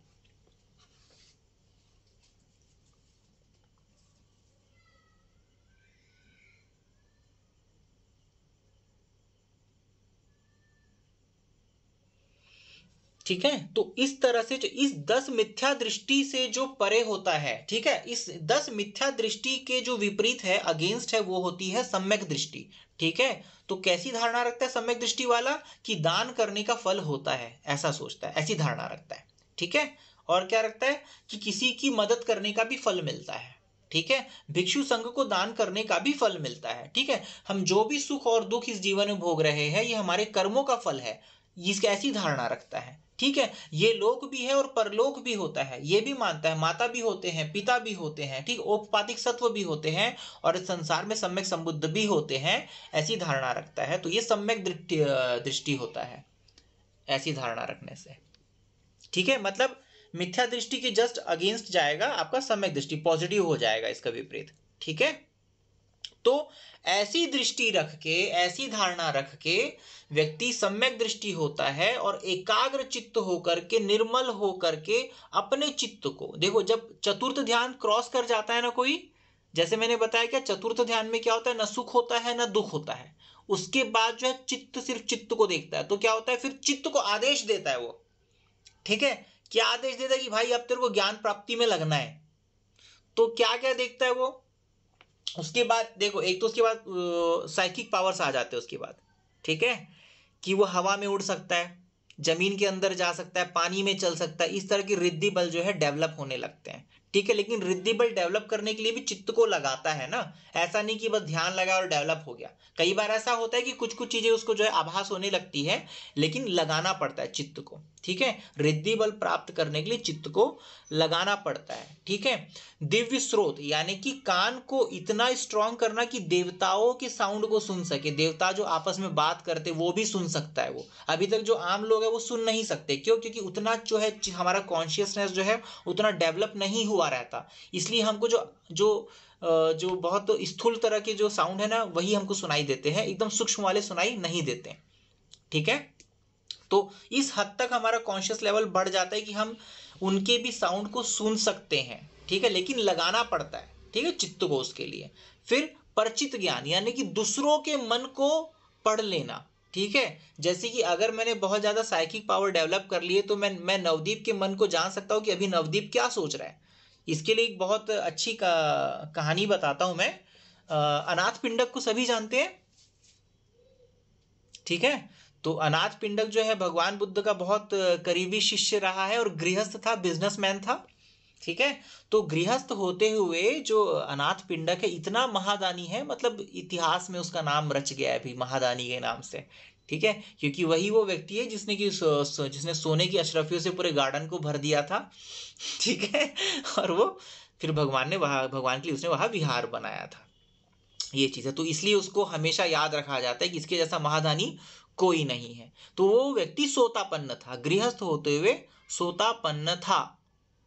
ठीक है, मतलब निर्वाण के रास्ते लग चुका था, अब उसका कभी भी दुर्गति में जन्म नहीं होगा, कभी भी नरक में नहीं जाएगा, ठीक है, कभी भी जानवर की योनि में नहीं जाएगा, कभी भी प्रेत योनि में जन्म नहीं लेगा। अब जब भी लेगा सुगति की ओर ही लेगा और अधिक से अधिक 7 बार जन्म लेगा। ठीक है, तो क्या होता है जब पहली मुलाकात होती है ना अनाथ पिंडक की, तो क्या होता है अनाथ पिंडक ना इसी नाम से प्रसिद्ध होता है, अनाथ पिंडक। उसको सब अनाथ पिंडक के ही नाम से जानते हैं, उसका सही नाम कोई जानता ही नहीं है, एक्चुअल नाम उसका है क्या। तो क्या होता है जब इसकी बड़ी इच्छा होती है, अपने ससुराल में रहता है, ये अपने ससुराल में आया हुआ रहता है, तो ससुराल वाले बोलते हैं अरे पास ही में भगवान बुद्ध जो है यहाँ भी विहार कर रहे हैं, तो उनका दर्शन बहुत अच्छा है, तो चलो आओ दर्शन करके आते हैं। तो इसकी मैंने बड़ी इच्छा जागती कि अरे यार ये जो अरहत लोग होते हैं, बुद्ध लोग होते हैं, इनका दर्शन वाकई में महाफलदायी होता है, तो मुझे तो जाना है। ठीक है, तो इसके मन में ये विचार उत्पन्न होता है कि मैं तभी मानूंगा ये अरहत है या बुद्ध है अगर ये मेरे मन की बात को जान ले, अगर ये मेरे असली नाम से मुझे पुकार ले, तो मैं मान लूंगा कि ये सही मायने में बुद्ध है। ठीक है, ये विचार उसके मन में चल रहा होता है, और जैसे ही वो वहां पहुंचता है भगवान उसको बोलते हैं आओ सुगत बैठो। ठीक है, तो उसका असली नाम होता है सुगत। ठीक है, तो वो एकदम आश्चर्यचकित होता है, अरे इन्होंने मेरे मन की बात जान ली। तब उसे विश्वास हो जाता है कि हाँ ये अरहत है, सम्यक संबुद्ध है, फिर वो सेवा में लग जाता है उसके बाद। ठीक है, तो ये होता है परिचित ज्ञान, मतलब दूसरों के मन को जान लेना कि उनके मन में क्या चल रहा है। ठीक है, इसके अलावा चित्त को लगाता है किसमें पूर्व जन्मों को जानने के लिए। ठीक है, कि अभी अभी तक कहाँ कहाँ मेरा जन्म हुआ, किस नाम से हुआ, किस गांव में हुआ, कौन मेरे माता पिता थे। ठीक है, सारे जन्मों को जान लेता है। ठीक है, इस तरीके से फिर आखिरी में वो लगाता है किस चीज में, दुख क्षय ज्ञान में, मतलब आर्य सत्य की में लगाता है कि ये संसार दुख है। ठीक है, दुख का कारण है, दुख का निवारण है, दुख का निवारण जो आर्य अष्टांगिक मार्ग है।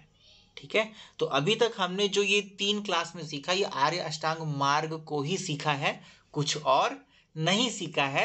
आर्य अष्टांग मार्ग को पॉइंट टू पॉइंट ना समझ के हमने उसकी प्रोसेस को समझा है। ठीक है, कि मेडिटेशन कैसे करते हैं, पोस्चर कैसा होता है, ठीक है, कहाँ ध्यान लगाते हैं, सांसों पे ना लगा करके सांसों को जानते हैं, सिर्फ नेचुरल आने जाने वाली सांस को जानते हैं। और ये कैसे होता है, जब हम शील संपन्न होते हैं। ठीक है, शीलवान होते हैं, शील का पालन करते हैं। और शीलवान कैसे होते हैं, जब हम संसार के स्वभाव को समझ जाते हैं। कैसे स्वभाव को, कि ये जो संसार है इसका स्वभाव कैसा है, अनिच्छ स्वभाव वाला है। अनिच्छ स्वभाव मतलब परिवर्तनशील है, सारी चीज बदल रही है, और इसी परिवर्तनशील स्वभाव वाले संसार में हम जो है राग उत्पन्न करते हैं, लगाव लगा लेते हैं, और जब हमारी इच्छा के विरुद्ध कोई चीज हो जाती है तो हमको दुख होता है। क्यों? क्योंकि परिवर्तनशील स्वभाव वाली है। अब हमारी इच्छा के अनुसार तो नहीं बदलेगी ना। अगर मैं चाहूँ ये शरीर हमेशा जवान रहे तो जवान रहेगा क्या? नहीं रहेगा। और जब ये बुढ़ापे की तरफ जाएगा तो मुझे दुख होगा। क्यों? क्योंकि अभी तक इसी शरीर के प्रति लगाव लगाकर बैठा था। ठीक है, तो जो अनिच्च है, ठीक है, परिवर्तनशील स्वभाव वाला, लेकिन परिवर्तनशील स्वभाव वाला है इसका मतलब ये नहीं कि वो दुख है। ठीक है, दुख तब होता है, देखो फॉर एग्जांपल जैसे कि मान लो कोई घर, आपके घर में कोई सामान है। फॉर एग्जांपल आपकी दादी की तबीयत खराब है। ठीक है, समझते, आपकी दादी की तबीयत खराब है, अब बहुत दिनों से खराब है। ठीक है, अब वो खराब ही रहेगी 6 साल तक, तब आपको अच्छा लगेगा क्या? नहीं लगेगा ना, क्योंकि यहां क्या हो गया, एकदम स्थिर हो गई है, परमानेंट हो गई है। चीजों को समझो, यहां पर परमानेंट हो गई है परिस्थिति की, इतने सालों से खराब है, मतलब कि क्या हो गया, वो दुख हो गया,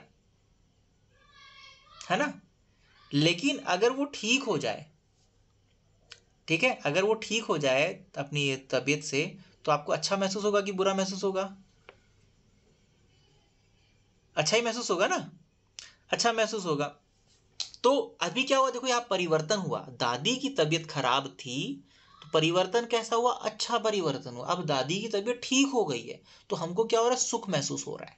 ठीक है, तो अभी तक आपको जो शिविर में बताया जाता है, जब आप ध्यान लगाते हो तो आपको क्या बताया जाता है, अनित्य है जानो, अनित्य है, अनित्य है, अनित्य जानो, जो अनित्य है वो दुख है।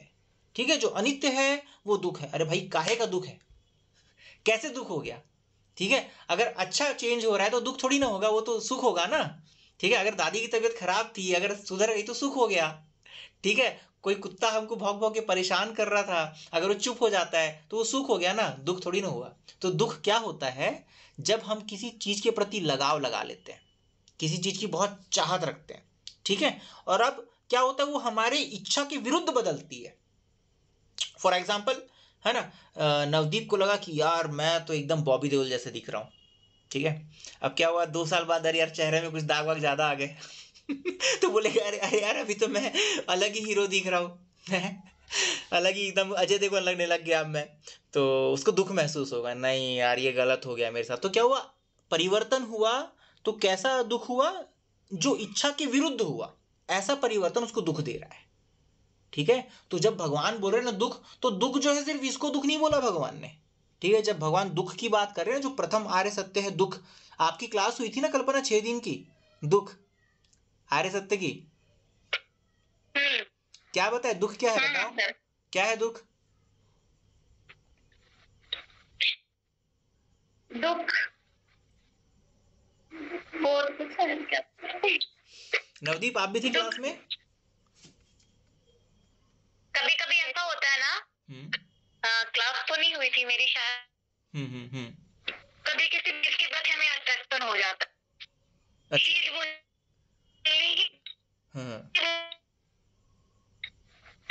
ओके मोह ही तो हो सकता है सर, मोह एक तरीके का वो है। ओके ओके ओके नवदीप आप बताइए।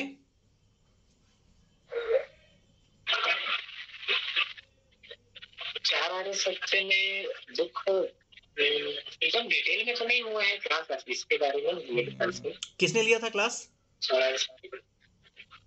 मुझे याद नहीं है चार आर्य सत्य के बारे में। कल्पना आपको पता है? ऐसा तो क्लास नहीं होता हमारे, ऐसा वाला क्लास सर ऐसा नहीं हुआ है। जब हम लोग वहाँ पे नहीं थे क्लास में, तो कभी कभी ऐसे ही टॉपिक आ जाते थे एक्चुअली प्रज्ञा टोल्ड मी कि आपकी 6 दिन की क्लास हुई थी आर्य सत्य को लेकर के। एक्चुअली मुझे शुरुआत आर्य सत्य से करनी थी, ठीक है, बट फिर मुझे एक्चुअली हम लोग अलग अलग बैचेस के स्टूडेंट हैं, हम लोग एक ही बैच के नहीं है। ओके तो हो सकता है जो हमें पढ़ाया गया वो इन्हें दिया गया होगा, है ना, लेकिन सिलेबस जो है वो सिमिलर था, लेकिन इन लोग का शायद नहीं हुआ होगा, तो वो शायद अलग बात है। ठीक है, तो अभी मैं कॉन्सेप्ट क्लियर कर देता हूँ, ठीक है। अभी आपने मुझे बताया दुख क्या है। आपने कल्पना बोला जो लोभ है वो दुख है, ठीक है। शगुन ने बोला कि अट्रैक्शन हो जाता है वो दुख है, ठीक है। लेकिन देखो ये बहुत ही हम माइनर लेवल पे समझ रहे हैं, ठीक है। जब भगवान दुख को बोल रहे हैं ना, तो भगवान सीधे तौर पे ना पूरे संसार को रिप्रेजेंट कर रहे हैं यहाँ पे, ठीक है। किस चीज को रिप्रेजेंट कर रहे हैं, जो बार बार जन्म लेने और मरण की जो प्रक्रिया है ना, भव चक्र बोलते हैं, प्रतीक्त समुत्पाद, ठीक है। हम बार बार उत्पन्न हो रहे हैं और बार बार जा रहे हैं, बार बार उत्पन्न हो रहे हैं, बार बार जा रहे हैं। तो कहाँ जा रहे हैं, कभी नरक लोक में जा रहे हैं, कभी देव लोक में जा रहे हैं, कभी असुर में जा रहे हैं, ठीक है, कभी मनुष्य में जा रहे हैं। तो ये सब हमारे कंट्रोल में नहीं है, ठीक है। तो अभी जैसे मैंने बताया कि अनित्य जो है, अनित्य का जो ट्रांसलेशन हुआ है ना बहुत गलत हुआ है, अनित्य बोला जाता है और इंग्लिश में क्या कर दिया गया, इम्परमानेंस, ठीक है। इम्परमानेंस को दुख बोल रहे हैं, ठीक है। एक्चुअली जो ये तिलक्षण है अनित्य दुख अनंत, ये जो है कैरेक्टरिस्टिक्स ऑफ दिस वर्ल्ड, ठीक है, इस संसार की जो है विशेषता बोली गई है, उसको भगवान यहाँ समझाते हैं, है ना। अनित्य समझाते, अनित्य क्या बोलते हैं कि भाई संसार का स्वभाव कैसा है, बदल जाना, ठीक है। लेकिन दुख कब उत्पन्न होता है, जब हमारी मर्जी के खिलाफ कोई घटना घटती है, ठीक है, हमारी इच्छाओं के विपरीत कोई परिवर्तन होता है, तब दुख उत्पन्न होता है। और ये दुख उत्पन्न हर बार हो रहा है, लगातार हो रहा है, क्योंकि कोई नहीं चाहता कि मरने के बाद मैं नरक चला जाऊं या जानवर बन जाऊं या प्रेत बन जाऊं। हर कोई चाहता है मैं स्वर्ग में चला जाऊं, ठीक है, हर कोई चाहता है मरने के बाद स्वर्ग जाना है यार, ठीक है। मरने के बाद वापस मेरे को फिर से इसी योनि में आना है, मनुष्य बनना है, फिर से शादी करनी है, फिर से बच्चे पैदा करना है। तो ऐसी सोच रखता है, ठीक है। तो हर कोई सुख चाहता है, दुख कोई नहीं चाहता। तो भगवान ने क्या बोला, ये सब आपके कंट्रोल में नहीं है। क्यों? क्योंकि आपने धर्म को समझा नहीं ना, आपने आर्य सत्य को समझा ही नहीं कि दुख क्या है, ठीक है। अभी तक भटक रहे हो, है ना। धर्म को समझा नहीं, शीलवान बने नहीं, है ना, इस संसार के नियम को नहीं समझा, तो क्या हुआ, जो मन में आया करते चले गए, शील का पालन किया नहीं, शीलवान रहे नहीं, तो क्या होता, कर्म बन रहा है, बुरा कर्म बनते जा रहा है, बनते जा रहा है, दुर्गति में तो जाओगे ना। और कब कौन सा कर्म फल देगा इसकी भी कोई गारंटी नहीं। मरने के वक्त जो विचार मन में आया चले गए उस योनि में, तो ये आपके कंट्रोल में नहीं है। तो भगवान ने इसीलिए उसको दुख बोला। जब दुख का जब बात बोल रहे ना भगवान, तो सिर्फ इतना नहीं बोल रहे कि जन्म लेना ही दुख है। क्यों? क्योंकि जन्म के बाद क्या होगा? बुढ़ापा आएगा, बीमारी आएगी, इंसान मर जाएगा। सिर्फ इतनी बात नहीं बोल रही है, बहुत गहराई में बोल रहे भगवान।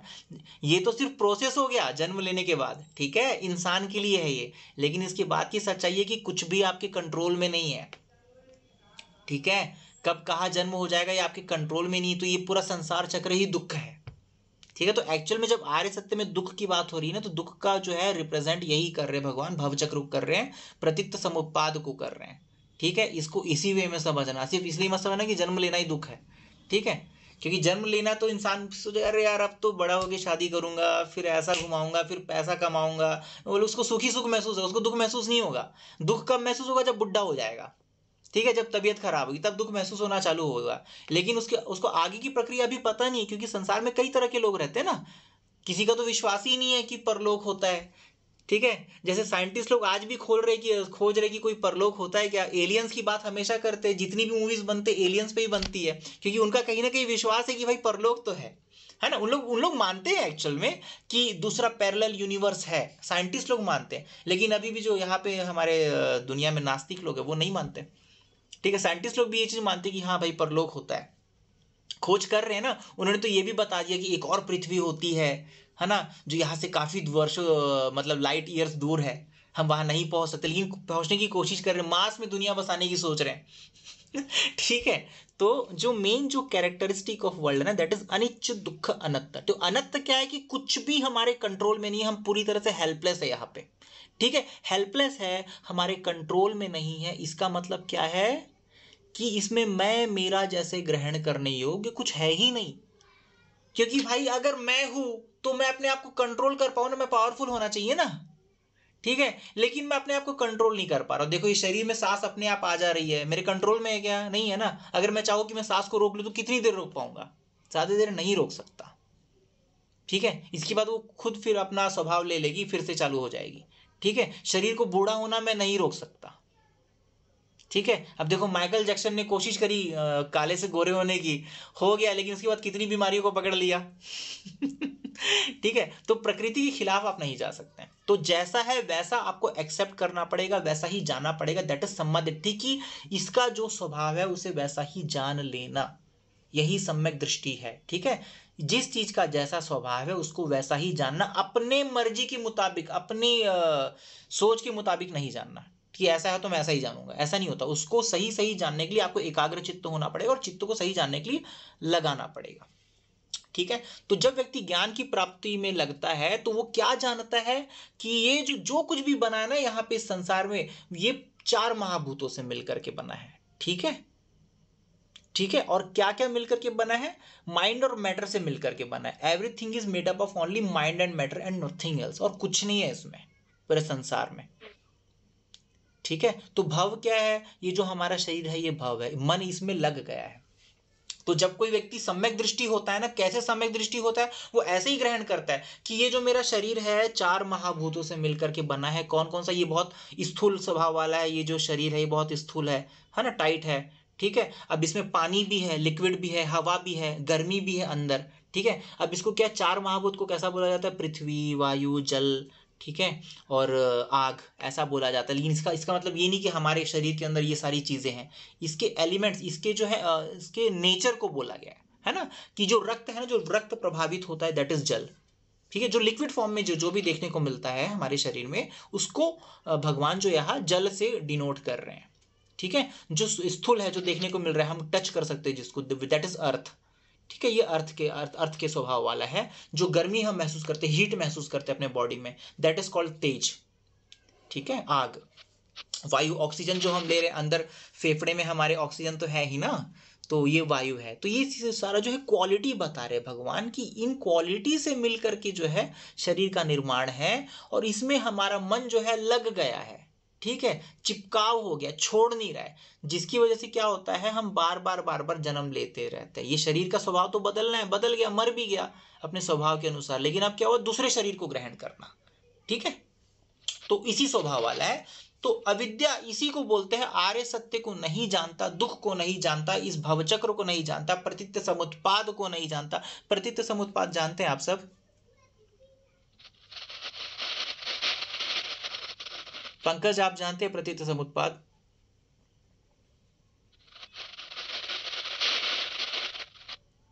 मैं थोड़ा सा माफी चाहूंगा पंकज, मेरी थोड़ी आदत है, मैं उम्र का लिहाज भूल जाता हूँ जब मैं सिखाता हूँ, तो आप थोड़ा उम्र में काफी बड़े लग रहे, फिर भी आपको नाम से बुला रहा हूँ। नहीं सर, ऐसा मैं नहीं समझ रहा हूँ।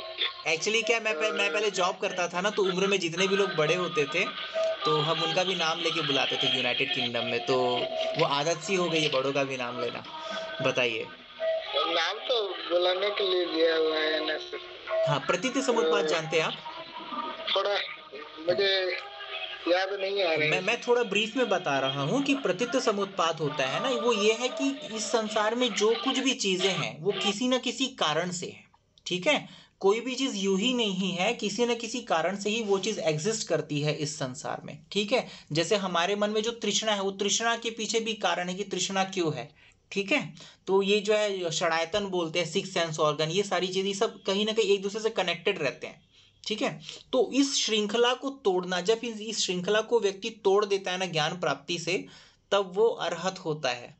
ठीक है, ज्ञान को प्राप्त होता है और सारे दुखों से मुक्त होता है। यही है जो है आर्य अष्टांग मार्ग बोलते हैं ना, जो दुख निवारण का मार्ग है बोलते हैं, वो यही है आर्य अष्टांग मार्ग। ठीक है, जब ये श्रृंखला टूट जाती प्रतीत्य समुत्पाद की, तब वो अरहत हो जाता है, इस संसार से मुक्त हो जाता है।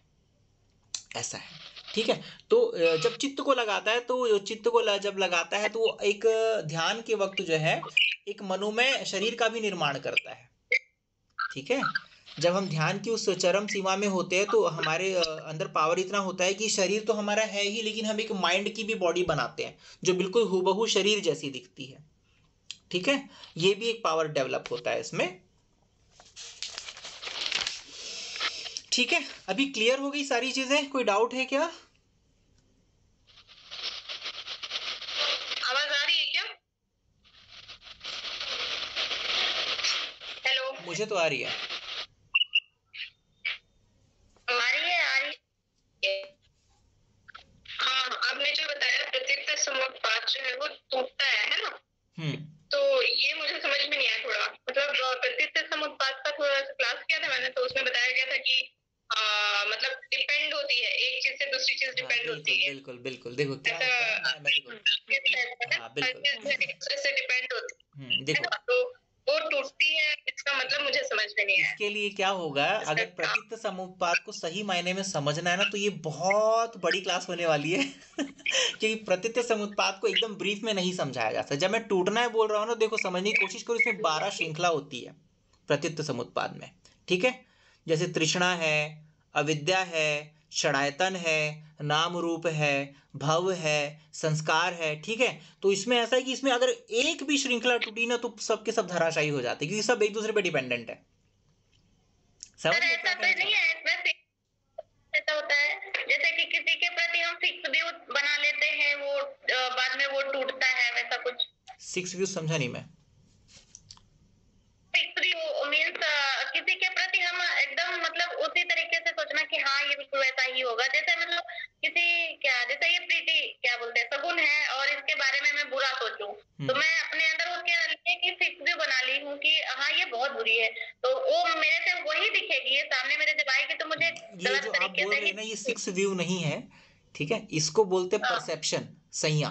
ठीक है, संज्ञा, संज्ञा नाम इसको दिया गया है संस्कृत में। ठीक है, पाली में संज्ञा बोलते हैं, इंग्लिश में परसेप्शन बोलते हैं। मतलब किसी भी चीज के प्रति अपनी मन की स्थिति बना लेना कि ये ऐसी है। ठीक है, समझ गए?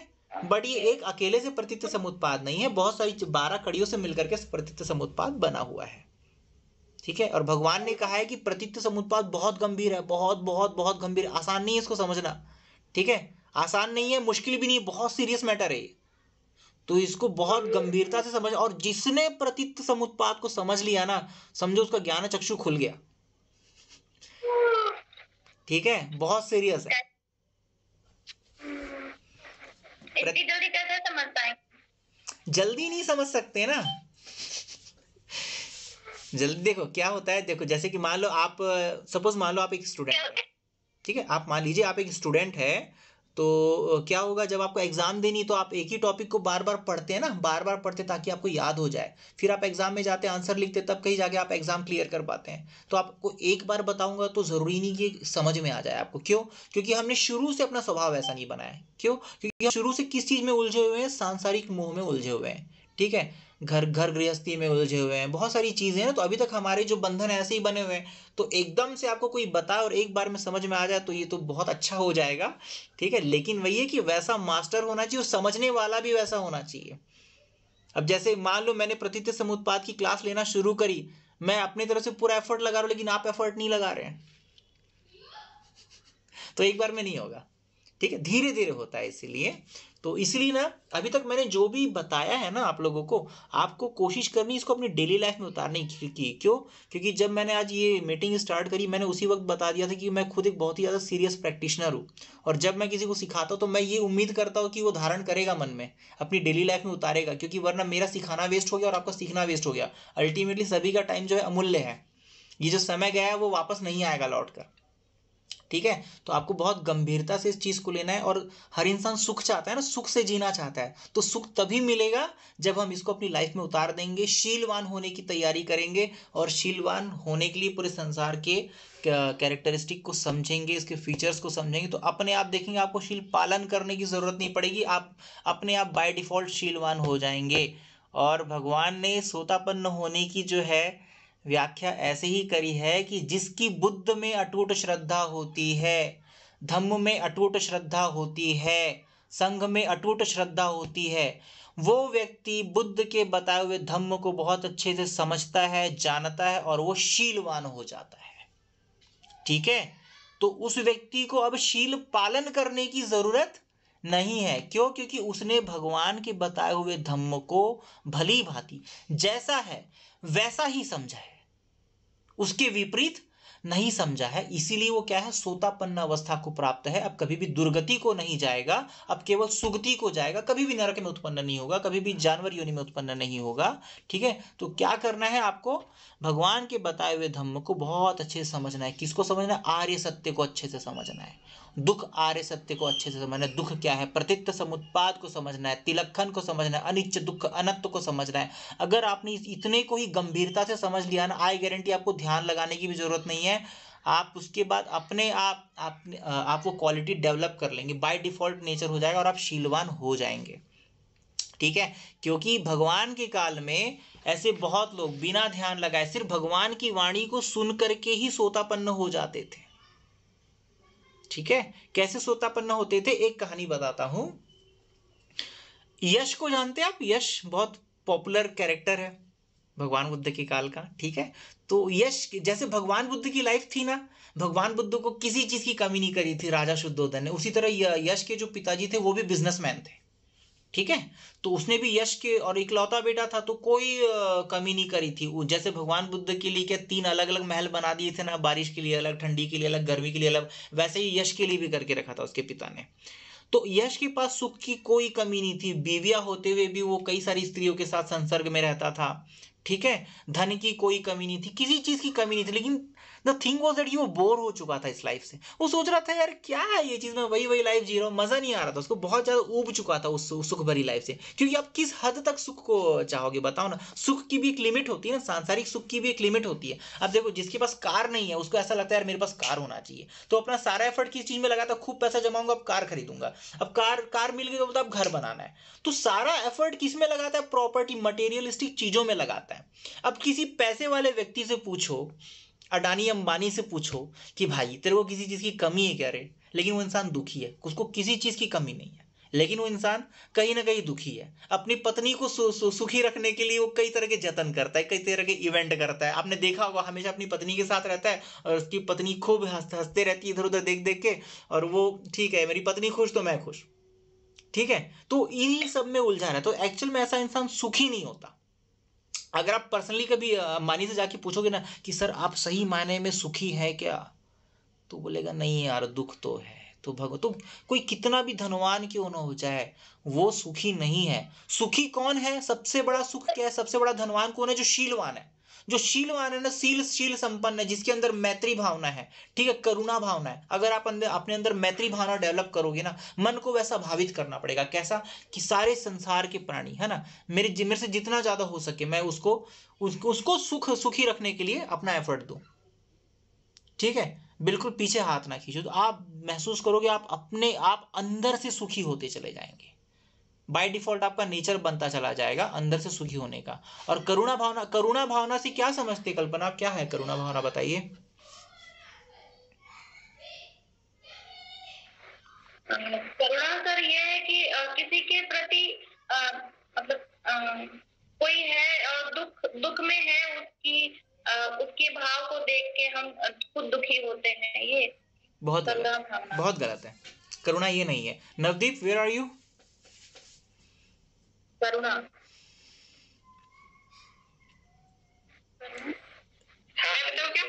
हाँ नवदीप। हाँ प्रज्ञा, तुम बता रही हो, बताओ। करुणा। हाँ,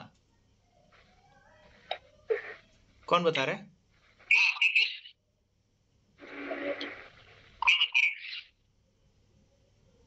आवाज आ रही है? बोलो। हेलो। बोलो। हाँ, करुणा, कंपैशन, जो कि बुद्ध ने जो सबसे तीन चीजें बताई, प्रज्ञाशील करुणा। तो उसमें जो तीसरा जो करुणा उन्होंने बताया कि मतलब किसी के हेल्प करना, जैसे कोई अगर दुखी है ना, और हमको ये दिख रहा है कि वो दुख है, तो उसका हेल्प करना। मतलब ये नहीं कि हाँ उसके दुख में दुखी हो जाना, बल्कि उसके लिए एफर्ट लगाना कि भाई उसके हेल्प करने की कोशिश करना। ऐसा मैं समझती हूँ। किस तरह के दुख की बात कर रही हैं आप? जैसे कि कोई फ्रेंड है और वो अपना फीस नहीं भर पा रहा है, तो वो फीस नहीं भर पा रहा है, तो उसकी हेल्प करना कि भाई आप जो है वो मतलब हम उसकी हेल्प करें कि भाई हाँ ये फीस आप पे करके आप जो है एग्जाम दे सकते। ठीक है, ये करुणा नहीं है। ठीक है, मैं क्लियर कर देता हूँ कि ये करुणा नहीं है। समझ गए आप? इसको आप मैत्री भावना कह सकते हैं कि संसार के प्रति मैत्री है ना। तो आप इस तरह के दुखों में सहायक हो सकते हो, इस तरह के दुख, ये फिजिकल दुख हो गया। ठीक है, लेकिन जब करुणा की बात आती तो यहाँ भगवान क्या बोलते क्लियर कट में कि भाई देखो, इस संसार में सभी दुखी है, सभी, एवरीवन। पैसे वाला भी दुखी है, गरीब भी दुखी है, जानवर भी दुखी है, देवता भी दुखी, सब दुखी है। ठीक है, तो उसकी दुख मुक्ति में सहायक होना। ठीक है, सम्यक संबुद्ध है जो है, सम्यक संबुद्ध क्यों है? क्योंकि वो करुणा और प्रज्ञा दोनों से बहुत ज्यादा भरपूर है। ठीक है, करुणा होने की वजह से वो लोगों को पढ़ा पाते, सिखा पाते धम्म, और लोगों को दुख मुक्ति में सहायक होते, अरहत पद पाने के लिए सहायक होते हैं। ठीक है, इसको करुणा बोलते। करुणा मतलब ये नहीं होता कि किसी को पैसों की जरूरत है तो मैं उसकी हेल्प कर दूं तो ये करुणा नहीं है। ठीक है, इसको बोलते दया भावना। ठीक है, मैत्री भावना, इस तरीके से आप वो कर सकते हैं, लेकिन ये करुणा नहीं है। करुणा का मतलब होता है किसी को संसार से दुख मुक्ति में सहायक होना। ठीक है, उसको करुणा बोला जाता है। उसको महाकारुणिक भी कहते हैं। एग्जैक्टली, तो महाकारुणिक क्यों बोला? क्योंकि जो जो भगवान के संपर्क में आए ना, अधिक से अधिक लोग उस काल में अरहत हुए हैं, सारे दुखों से मुक्त हुए हैं। ठीक है, तो करुणा का मतलब कभी भी ये मत समझना कि कोई बीमार है उसकी पैसों से हेल्प करी तो करुणामयी हो गया, ऐसा नहीं है। करुणामयी होता है कि भाई ये संसार के दुखों से मुक्ति पाने में सहायक होना। क्योंकि भगवान बुद्ध क्या बोलते थे कि भैया मैं कोई ईश्वर नहीं हूं कि मैं तेरे ऊपर हाथ रखूंगा और तू दुखों से मुक्त हो जाएगा। मैं मार्गदाता हूं, मैं मार्ग बताऊंगा, उस पर चल, तू दुख से मुक्त हो जाएगा। यह है करुणा। ठीक है, और जो ये प्रज्ञाशील करुणा बोलते हैं ना, ये एक्चुअल में ये तीनों टर्म जो है अलग गलत हो जाते हैं। क्यों? क्योंकि करुणा कैसे डेवलप होती है? जब हम शील का पालन करते हैं। तो ये जो करुणा और जो शील है ना, ये सिमिलर है। ठीक है, करुणा डेवलप तब होती है जब हम शीलवान होते, शील की प्रैक्टिस करते तो अपने आप। क्यों शीलवान कब क्यों होता है व्यक्ति? इसको बहुत गंभीरता से समझो। शीलवान तब होता है जब वो संसार के नेचर को समझता है। ठीक है, कि ये दुख है, ये दुख है, ये दुख है, तो संसार के नेचर को जानता है तो सुख की तरफ जाता है। तो कैसे जाता है? शीलवान होता है ना, पहले शीलवान होता है। शीलवान होता है तो करुणा डेवलप होती है कि भाई मैं दुखों से मुक्त हो रहा हूं तो मैं दूसरों को भी दुखों से मुक्त करूं। ठीक है, तो शील जो है वो आधार है करुणा का। तो प्रज्ञाशील करुणा, ये तीनों टर्म जो है एक्चुअली शील और करुणा एक दूसरे से मिले हुए हैं। ठीक है, एक्चुअल में ये शील समाधि प्रज्ञा है, ठीक है, शील समाधि प्रज्ञा, ठीक है। कैसे शील का पालन करते हैं तो हम करुणामयी होते हैं, ठीक है, तो शील पालन करते हैं तो समाधि मिलती है, ठीक है, समाधि होती है तो प्रज्ञा डेवलप होती है। और कैसी प्रज्ञा डेवलप होती है? संसार के सही नेचर को जानने वाली प्रज्ञा, यही है और कुछ नहीं है, ठीक है। तो यही है आर्य अष्टांग मार्ग। आर्य अष्टांग मार्ग को जो 4 भागों में डिवाइड किया गया है, एक्चुअली 8 एक साथ चलते हैं, अलग अलग नहीं चलते हैं। प्रज्ञा, शील, समाधि एक साथ चलती है। हम शील का पालन करते हैं, ध्यान लगाते हैं, देखो सारी चीजें एक साथ हो रही है ना। यहाँ शील का भी पालन कर रहे हैं, ध्यान भी रेगुलर बेसिस पे लगा रहे हैं, और जैसे जैसे ध्यान लगा रहे हैं हमारी प्रज्ञा डेवलप हो रही कि नहीं हो रही है? हो रही है ना। तो तीनों चीजें एक साथ हो रही है, मतलब आर्य अष्टांग मार्ग के 8 अंग एक साथ काम कर रहे हैं। और यही एकमात्र रास्ता है दुखों से मुक्त होने का, कोई और दूसरा रास्ता इस संसार में नहीं है। अगर इसके अलावा कोई बोलता है दूसरा रास्ता है तो वो झूठ बोलता है, बौखला रहा है, और बुद्ध का झूठ मतलब जो है विरोध कर रहा है, ये चीज है। तो मेरे तरफ से आज का पूरा लेक्चर खत्म हो गया, 1.5 घंटा मैंने खींच लिया। किसी का कोई सवाल हो तो पूछ लो, ठीक है। सर उस हिसाब से तो हम लोगों में क्या बोलते हैं, करुणा नहीं है ना, मैत्री तो कह सकते हैं। करुणा डेवलप करो। करुणा कैसे डेवलप होगी? जब आप अनित्य दुख अनत्त को समझोगे, प्रतीत समुत्पाद को समझोगे, आर्य सत्य को समझोगे, तो करुणा डेवलप होगी। करुणा कैसे डेवलप होगी? जब आप शीलवान होगे, ठीक है। देखो शील जो है ना, 2 तरीके से प्रैक्टिस करी जा सकती है, ठीक है। अगर आपको धर्म समझ में नहीं आ रहा है ना एकदम से, तो देखो जोर जबरदस्ती भी एक नाम की चीज होती है ना। अपने मन को एकदम स्ट्रिक्ट कर दो कि नहीं, मेरे से ये शील टूटना नहीं चाहिए, मेरे को प्राणी हिंसा नहीं करनी, मतलब नहीं करनी है, ठीक है। जैसे होता है ना, कई बार बच्चा प्यार से नहीं मानता, बच्चों को प्यार की भाषा समझ में नहीं आती, तो बच्चों को क्या करते हैं, हम डांटते हैं, फटकारते, बेटा नहीं करना, मारूंगा नहीं तो, ठीक है। तो ये काम अपने मन के साथ आपको करना होगा, ठीक है। तो क्या होगा, जब ये चीज की आदत लगेगी ना, धीरे धीरे फिर धर्म भी समझ में आने लगेगा, ठीक है। धीरे धीरे आएगा, एकदम से कुछ नहीं होता है। और ऐसे निराश होने की जरूरत नहीं है कि हमारे अंदर करुणा नहीं है, सबके अंदर थोड़ी थोड़ी करुणा होती है, ठीक है, लेकिन उसको सही मायने में डेवलप करने की जरूरत है।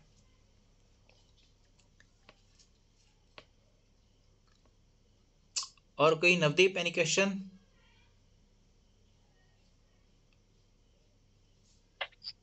अभी तो नहीं है क्वेश्चन। और परलोक में समझ में नहीं आया क्या है कि स्वर्ग और परलोक में, तो स्वर्ग और परलोक मुझे कंफ्यूज कर रहा है कि स्वर्ग में जाते हैं मरने के बाद, और मैं तो इसको अनित्य मानती थी कि ये कुछ होता नहीं है, सच में मैं नहीं मानती थी। तो देखो ये मिथ्या दृष्टि है। देखो अगर ये दृष्टि है ना आपकी कि स्वर्ग नहीं होता, नरक नहीं होता, तो ये मिथ्या दृष्टि। अभी मिथ्या दृष्टि को ये भी मैं बता देता हूँ। वो इसलिए देखो क्योंकि ये चीज हमको आंखों से दिखती नहीं है, ठीक है। तो देखो भगवान इसके एकदम क्लियर कट बोलते, भगवान ने बोला ना, आप किसी बात को इसीलिए मत मानो क्योंकि आपको शुरू से बताया गया है, ठीक है। किसी बात को इसलिए मत मानो कि आपके धर्म ग्रंथ में लिखा है, ठीक है। किसी बात को इसलिए मत मानो कि बहुत ट्रेडिशनल तरीके से चली आ रही है, आप मेरी भी बात मत मानो, ठीक है। भगवान बोल रहे हैं ना कि स्वर्ग होता है, नरक होता है, मत मानो भगवान की बात, कोई फर्क नहीं पड़ता। लेकिन भगवान क्या बोल रहे हैं, इस रास्ते पे चलो और खुद जान लो कि है या नहीं है, ठीक है। तो मिथ्या दृष्टि टूटेगी, ध्यान लगाओ, चतुर्थ ध्यान को प्राप्त हो, ठीक है, अपने चित्त को नवाओ, ठीक है, आप जान जाओगे। लेकिन प्रॉब्लम क्या है, अरे भाई हम लोग तो गृहस्थ है ना, हमको तो अपने बच्चों को देखना है, ठीक है, इतनी सारी जिम्मेदारी है, तो कहाँ से पहुंचेंगे ये सब, ठीक है, पॉसिबल ही नहीं है। नहीं सर, करेंगे, कोशिश करेंगे, बच्चे अपनी जगह है, अपनी जगह है। तो देखो इसका मैं बहुत अच्छा तरीका बता रहा हूँ। मैं जैसी डेली लाइफ जीता हूँ, मैं वैसा थोड़ा सा आपको गाइडेंस दे सकता हूँ। करना क्या है, ठीक है, जितना हो सके जल्दी उठने की कोशिश करो, ठीक है। फटाफट उठ के नहा धो लो या फिर ब्रश कर लो, सिंपली पहले ब्रश कर लो, ठीक है। थोड़ा बहुत एक्सरसाइज कर लो, उसके बाद चुपचाप मेडिटेशन में बैठ जाओ। डेली रूटीन में बांधो ये, जितना हो सके आपसे, ठीक है। वो एकदम आपका फिक्स हो जाना चाहिए कि मेरे को मेडिटेशन करना ही है एनी हाउ, ठीक है। सुबह सुबह देखो, सुबह उठते साथ ब्रश करने में ज़्यादा टाइम नहीं लगता, ठीक है। वॉक पे जाना है तो 20 मिनट आधे घंटे में वॉक खत्म हो जाती है, घर में आओ वापस, ठीक है, मेडिटेशन करने बैठ जाओ। आधा घंटा डेली मेडिटेशन करो मॉर्निंग में, ठीक है। जितना आपसे हो सके आप मेडिटेशन करो, ठीक है, फिर अपने डेली रूटीन में लग जाओ, आपका जो भी काम है, घर के काम काज, नौकरी पानी, बच्चे खच्चे जो भी है सब वो चीज़ करो। फिर शाम को क्या हुआ, शाम को फ्री हो गए या दिन में जब भी फ्री है, त्रिपिटक की एक बुक पकड़ो, खरीदो, दिघ निकाय पकड़ो, मध्यम निकाय पकड़ो, ये दो बुक मैं हमेशा रेकमेंड करता हूँ कि खरीद लो यार।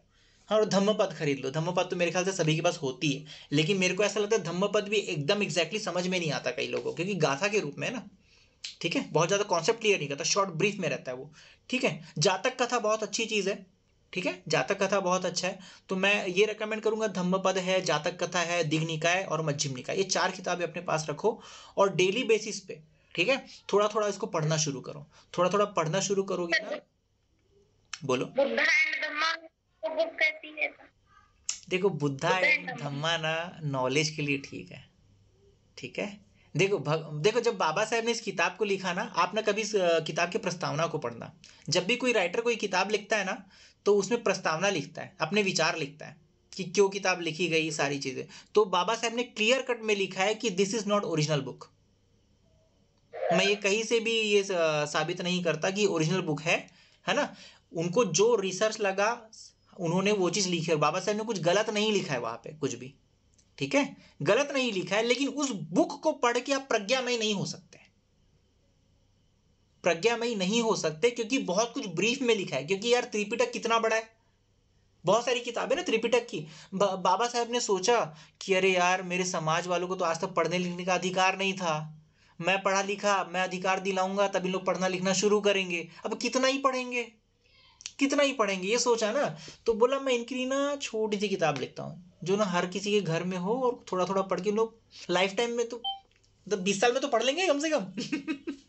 ठीक है, एक तो पढ़ने की आदत नहीं थी ना लोगों को, ठीक है, बड़ी मुश्किल से तो उस समस्या से निजात मिली, ठीक है। तो उस हिसाब से बाबा साहब ने लिखा, लेकिन बाबा साहब ने क्या बोला, देखो अब ना ये भी बहुत भ्रांति है कि बाबा साहब ने नवयान बनाया, नवयान बनाया। बाबा साहब ने कभी भी ये शब्द का प्रयोग नहीं किया कि मैं नवयान दे रहा हूँ, बाबा साहब ने ये बोला कि मैं इन सब से हटकर नया दे रहा हूँ, ठीक है, महायान और थेरवाद से हटके मैं नया दे रहा हूँ, ठीक है।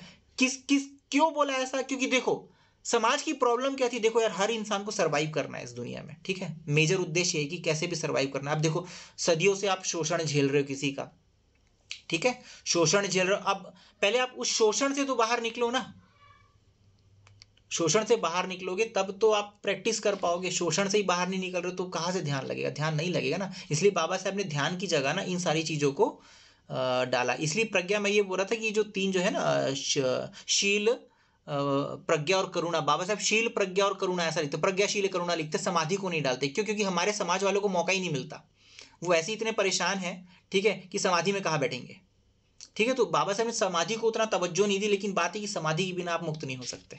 लेकिन बाबा साहब ने ये नहीं बोला कि आप वो रास्ता नहीं चुन सकते, बाबा साहब ने बोला आप अच्छे से अपने आप को डेवलप कर लो, ठीक है, उस लायक बनो, समाज को उस लायक बना दो, आप जाओ ना समाधि की तरफ, कोई दिक्कत नहीं है यार, ठीक है, पहले उस मुकाम पे पहुंचाओ तो सही। और ऐसा नहीं कि मतलब सबके सब मुकाम पे पहुंचाने के लिए लग गए, भाई जिसकी जैसी स्वेच्छा वो वहां जा सकता है, आजाद है वो जाने के लिए, बाबा साहब ने आजादी दिलाई है आपको, ठीक है। तो इस पर फोकस करो, ऐसा है। तो परलोक की बात कर रहे थे आप, तो देखो ये भगवान ने क्या बोला है कि सिर्फ बहुत सारी चीजें जो तर्क से नहीं जानी जा सकती, ठीक है, भगवान बुद्ध का धर्म है ना तार्किक नहीं है, इस चीज को अच्छे से समझ लो, कि आप तर्क से बोलोगे अरे यार ऐसा है तो ऐसा ही है, तर्क वाला नहीं है भगवान का धर्म, भगवान का धर्म है ऑब्जर्व करने वाला, अनुभव से जानने वाला। आओ रास्ते पे चलो और जान लो, ये फालतू की बतंगड़ से काम नहीं चलेगा कि अपने मन से कुछ भी बोल दिया तर्क करके, अरे ऐसा नहीं होता, हमने तो कभी स्वर्ग नहीं देखा तो स्वर्ग कहाँ से मान ले। तो भैया आओ ना समाधि में पहुंचो ना, देखो ना, तब तो पता चलेगा है कि नहीं है। तो जानने वाला है, मानने वाला नहीं है, ठीक है, मानने वाला कोई सीन नहीं है यहाँ पे, ये चीज। और कोई क्वेश्चन?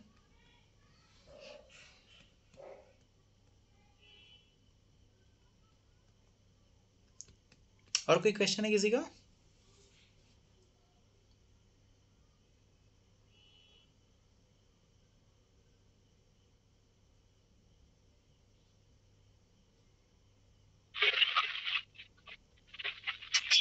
किसी का क्वेश्चन?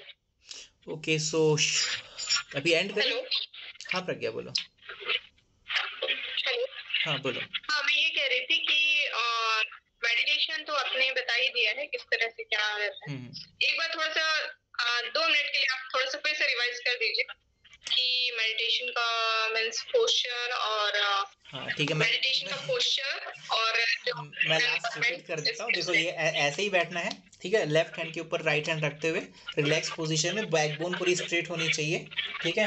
आप मतलब ये देखो ये ऐसे सामने देखना है पूरा ऐसा, ठीक है। ऐसा ये आपकी आईलिड, सारा ध्यान ऐसे सामने, यहाँ ना ये नाक में नहीं होना चाहिए, सीधा होना चाहिए, ठीक है। पूरा स्ट्रेट बैठ गए, बॉडी पूरी स्टिल है, पूरे रिलैक्स पोजीशन में है, ठीक है। अब आपको सिर्फ ऑब्जर्व करना है कि क्या हो रहा है। तो आप ऑब्जर्व यही करोगे कि भाई सांस आ रही है और सांस जा रही है, ठीक है। सांसों पर ध्यान नहीं लगाना है, सिर्फ जानना है, ऑब्जर्व करना है कि हाँ ये ऐसा, मैं अभी यही महसूस कर रहा हूँ बॉडी में, ठीक है। और जब उसको ऑब्जर्व करने पर जो जो ध्यान लगाओगे ना, तो अपने आप विचार धीरे धीरे धीरे धीरे धीरे धीरे धीरे धीरे जाएंगे, ठीक है। ऑब्जर्वेशन पर ध्यान देना है, कब कहाँ कौन सी हलचल हो रही है, बस दैट्स इट। फिर आप अपने फोकस पे रहो, सामने इधर उधर ध्यान, बार बार विचार आएंगे, लेकिन आपको सारा ध्यान यहाँ रखना है। यहाँ रखोगे तो सब कटते चला जाएगा, कटते चला जाएगा, वही प्रोसेस है, उसके अलावा कोई प्रोसेस नहीं है, ठीक है। Okay, so shall we and?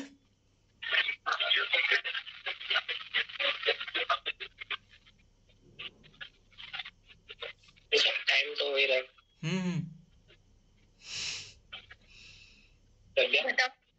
आप बता रहे हो टाइम तो हो ही रहा है, टाइम की बहुत ज्यादा हो गया। आज मैंने बहुत ज्यादा टाइम ले लिया क्योंकि मुझे खत्म करना था ना। जैसा कि मेडिटेशन बता रहे हैं आप, और हम किस समय से मेडिटेशन सीख भी रहे हैं, तो इसमें जैसे आप बता रहे हैं कि जैसे ही हम लोग ध्यान मेडिटेशन करेंगे तो धीरे धीरे जो है विचार जो है कटते चले जाएंगे। बट कई बार ऐसा होता है कि हम कंटिन्यूसली कई बार ध्यान लगाते हैं, लेकिन वो विचार का आना जाना जो है वो कम नहीं होता है। देखो मतलब पहले से थोड़ा सा ऐसा हुआ है कि क्योंकि हम फोकस्ड नहीं होते, ठीक है, ऐसा है, इसीलिए होता है। क्योंकि हम बार बार हम क्या करते हैं, अपने विचारों को एंटरटेन करने लग जाते हैं, समझ रही हो, उसी में रमने लग जाते हैं, उसी में मजा लूटने लग जाते हैं, इसीलिए ऐसा होता है। इसलिए विचार का आना जाना रुकता नहीं, क्योंकि आपको क्या बोला गया, सामने ध्यान दो और जो जो हो रहा है उसको जानो, ठीक है, उसको जानो। लेकिन आप क्या करते हो, विचार आए तो उसमें रमने लग गए, अरे हाँ यार मेरे को वहां जाना था, अरे हाँ, लेकिन इसी में लग गए ना, तो कहाँ से फिर विचार आना जाना। विचार का तो काम ही है, मन का काम है सोचते रहना, वो और सोचने पे मजबूर कर रहा है आपको, ये चीज।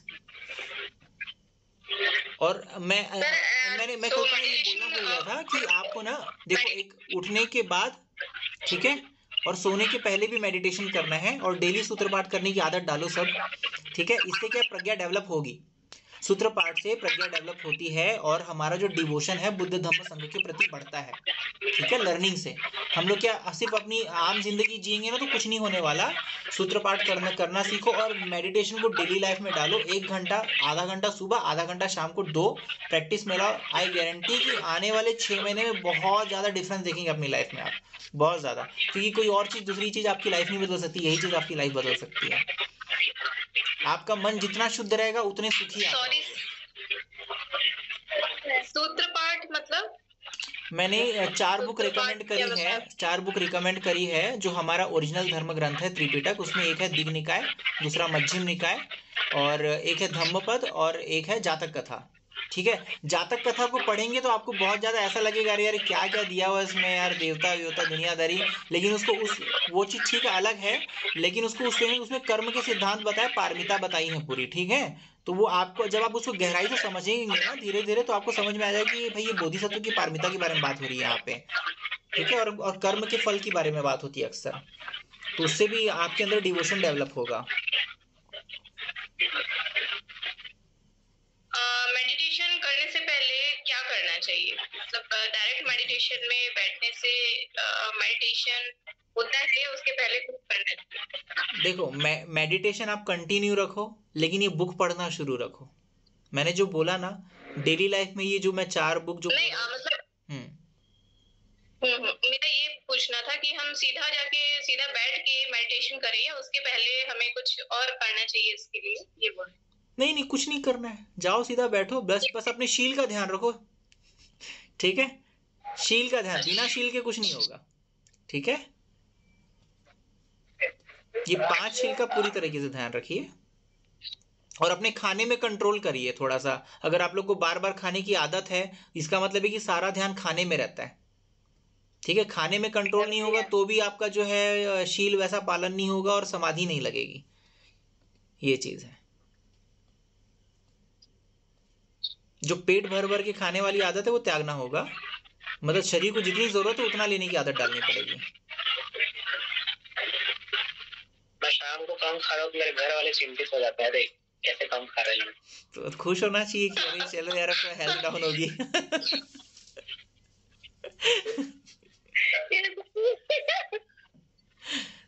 क्या है, जब आप क्या है तो लिमिट में खाना शुरू करते हो ना, आप खुद महसूस करोगे यार मेरा शरीर बहुत हल्का है। और मतलब काफी हद तक स्ट्रेस रिलीज भी होता है उससे, मतलब हल्कापन महसूस होता है ना बॉडी, वरना भारीपन महसूस होता है बहुत। ये चीज तो ये भी बहुत अच्छी चीज है। और वैसे भी हमको कौन सा बॉडी छोड़ी बना के किसी को मारना है। ये तो है। तो इस पेजेंट बताया ध्यान की, वो भी काफी अच्छे लगे, क्योंकि स्टेज जाना भी काफी इम्पोर्टेंट है। तभी तो हम और इसके लिए प्रयत्न करेंगे कि यार हाँ ये स्टेज है, हमें वहां तक जाना है, तो ये भी काफी प्रेरणा देता है। वही है कि जब बुक लर्निंग शुरू करोगे ना तो बहुत ज़्यादा डिवोशन बढ़ेगा और प्रज्ञा अपने आप बढ़ना चालू हो जाएगी। क्योंकि क्या आप मतलब डेली लाइफ में बंध जाते हो उस चीज़, वो आपकी रूटीन में आ जाता है। तो आप हमेशा हमेशा थोड़ा थोड़ा समय निकाल के डेली आधा घंटा भी समय निकालोगे और सूत्र पाठ करोगे तो समझ में आएगा कि हाँ यार बुद्ध का धर्म एग्जैक्टली ऐसा है। और एक ही चीज़ बताता है, केवल निर्वाण, किसी और चीज़ की बात नहीं करता। अगर निर्वाण के अलावा किसी और चीज़ की बात कर रहा है मतलब वो बुद्ध के वचन नहीं है। ऐसा है, समझ रहे हो। किसी का और कोई प्रश्न है तो आप लोग पूछ लीजिए। मीटिंग को एंड करने का समय हो चुका है।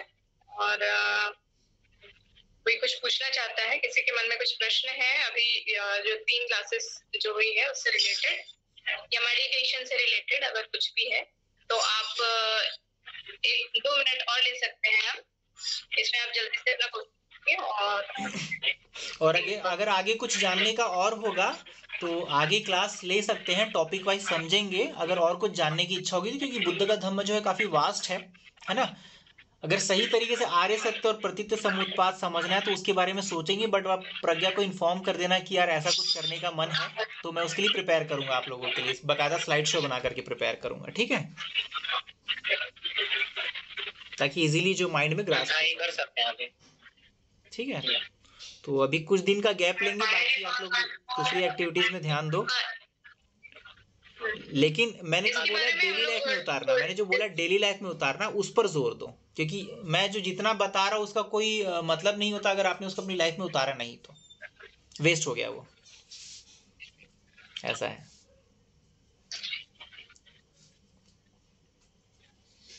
कोई प्रश्न अगर है किसी का? आप देखेंगे कि अगर जब आप इसको अपनी डेली लाइफ में उतारेंगे ना तो आपको अपनी लाइफ में अपने आप सफलता मिलने लगेगी, आप धीरे धीरे महसूस करेंगे।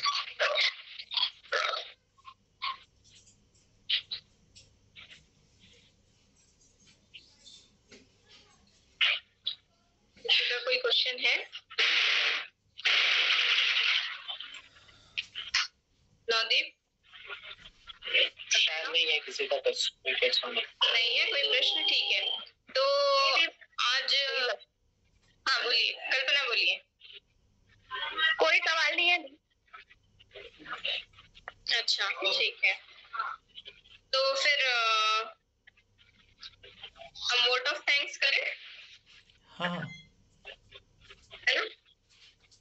तो वोट ऑफ थैंक्स के लिए मैं नवदीप को मैं इनवाइट करती हूँ कि वो जो आज 3 दिन की जो क्लास इतना कीमती समय जो है हमें निर्वाण ग्रुप ने दिया है। और जो सबसे बड़ा दान होता है, ये हमने बुद्धिज्म में पढ़ा है कि धम्म दान जो है वो सबसे बड़ा दान होता है। और इन्होंने जो अपना कीमती समय जो दिया है तो नवदीप को इनवाइट करती हूँ और इस मीटिंग को आप समाप्ति करने की घोषणा करेंगे। नवदीप? थैंक यू प्रज्ञा। हम 3 दिन से क्लास ले रहे हैं और प्रज्ञा को भी थैंक्स कि उन्होंने नेपाल ग्रुप में एलेक्स को इनवाइट किया। उन्होंने अपना काफी समय दिया और काफी प्रिपरेशन करके हमारी क्लास ली। काफी कुछ लोगों के लिए काफी डीप हो सकता है, पर हमें जानना तो चाहिए कि क्या चीजें आगे हम फेस करने वाले हैं।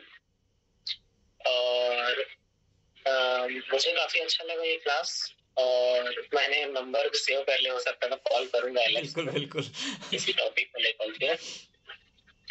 और कितनी खुशी होती है कि बहुत यंग एज में वो कितना प्रैक्टिस करते हैं, और हमें उनसे प्रेरणा लेना चाहिए।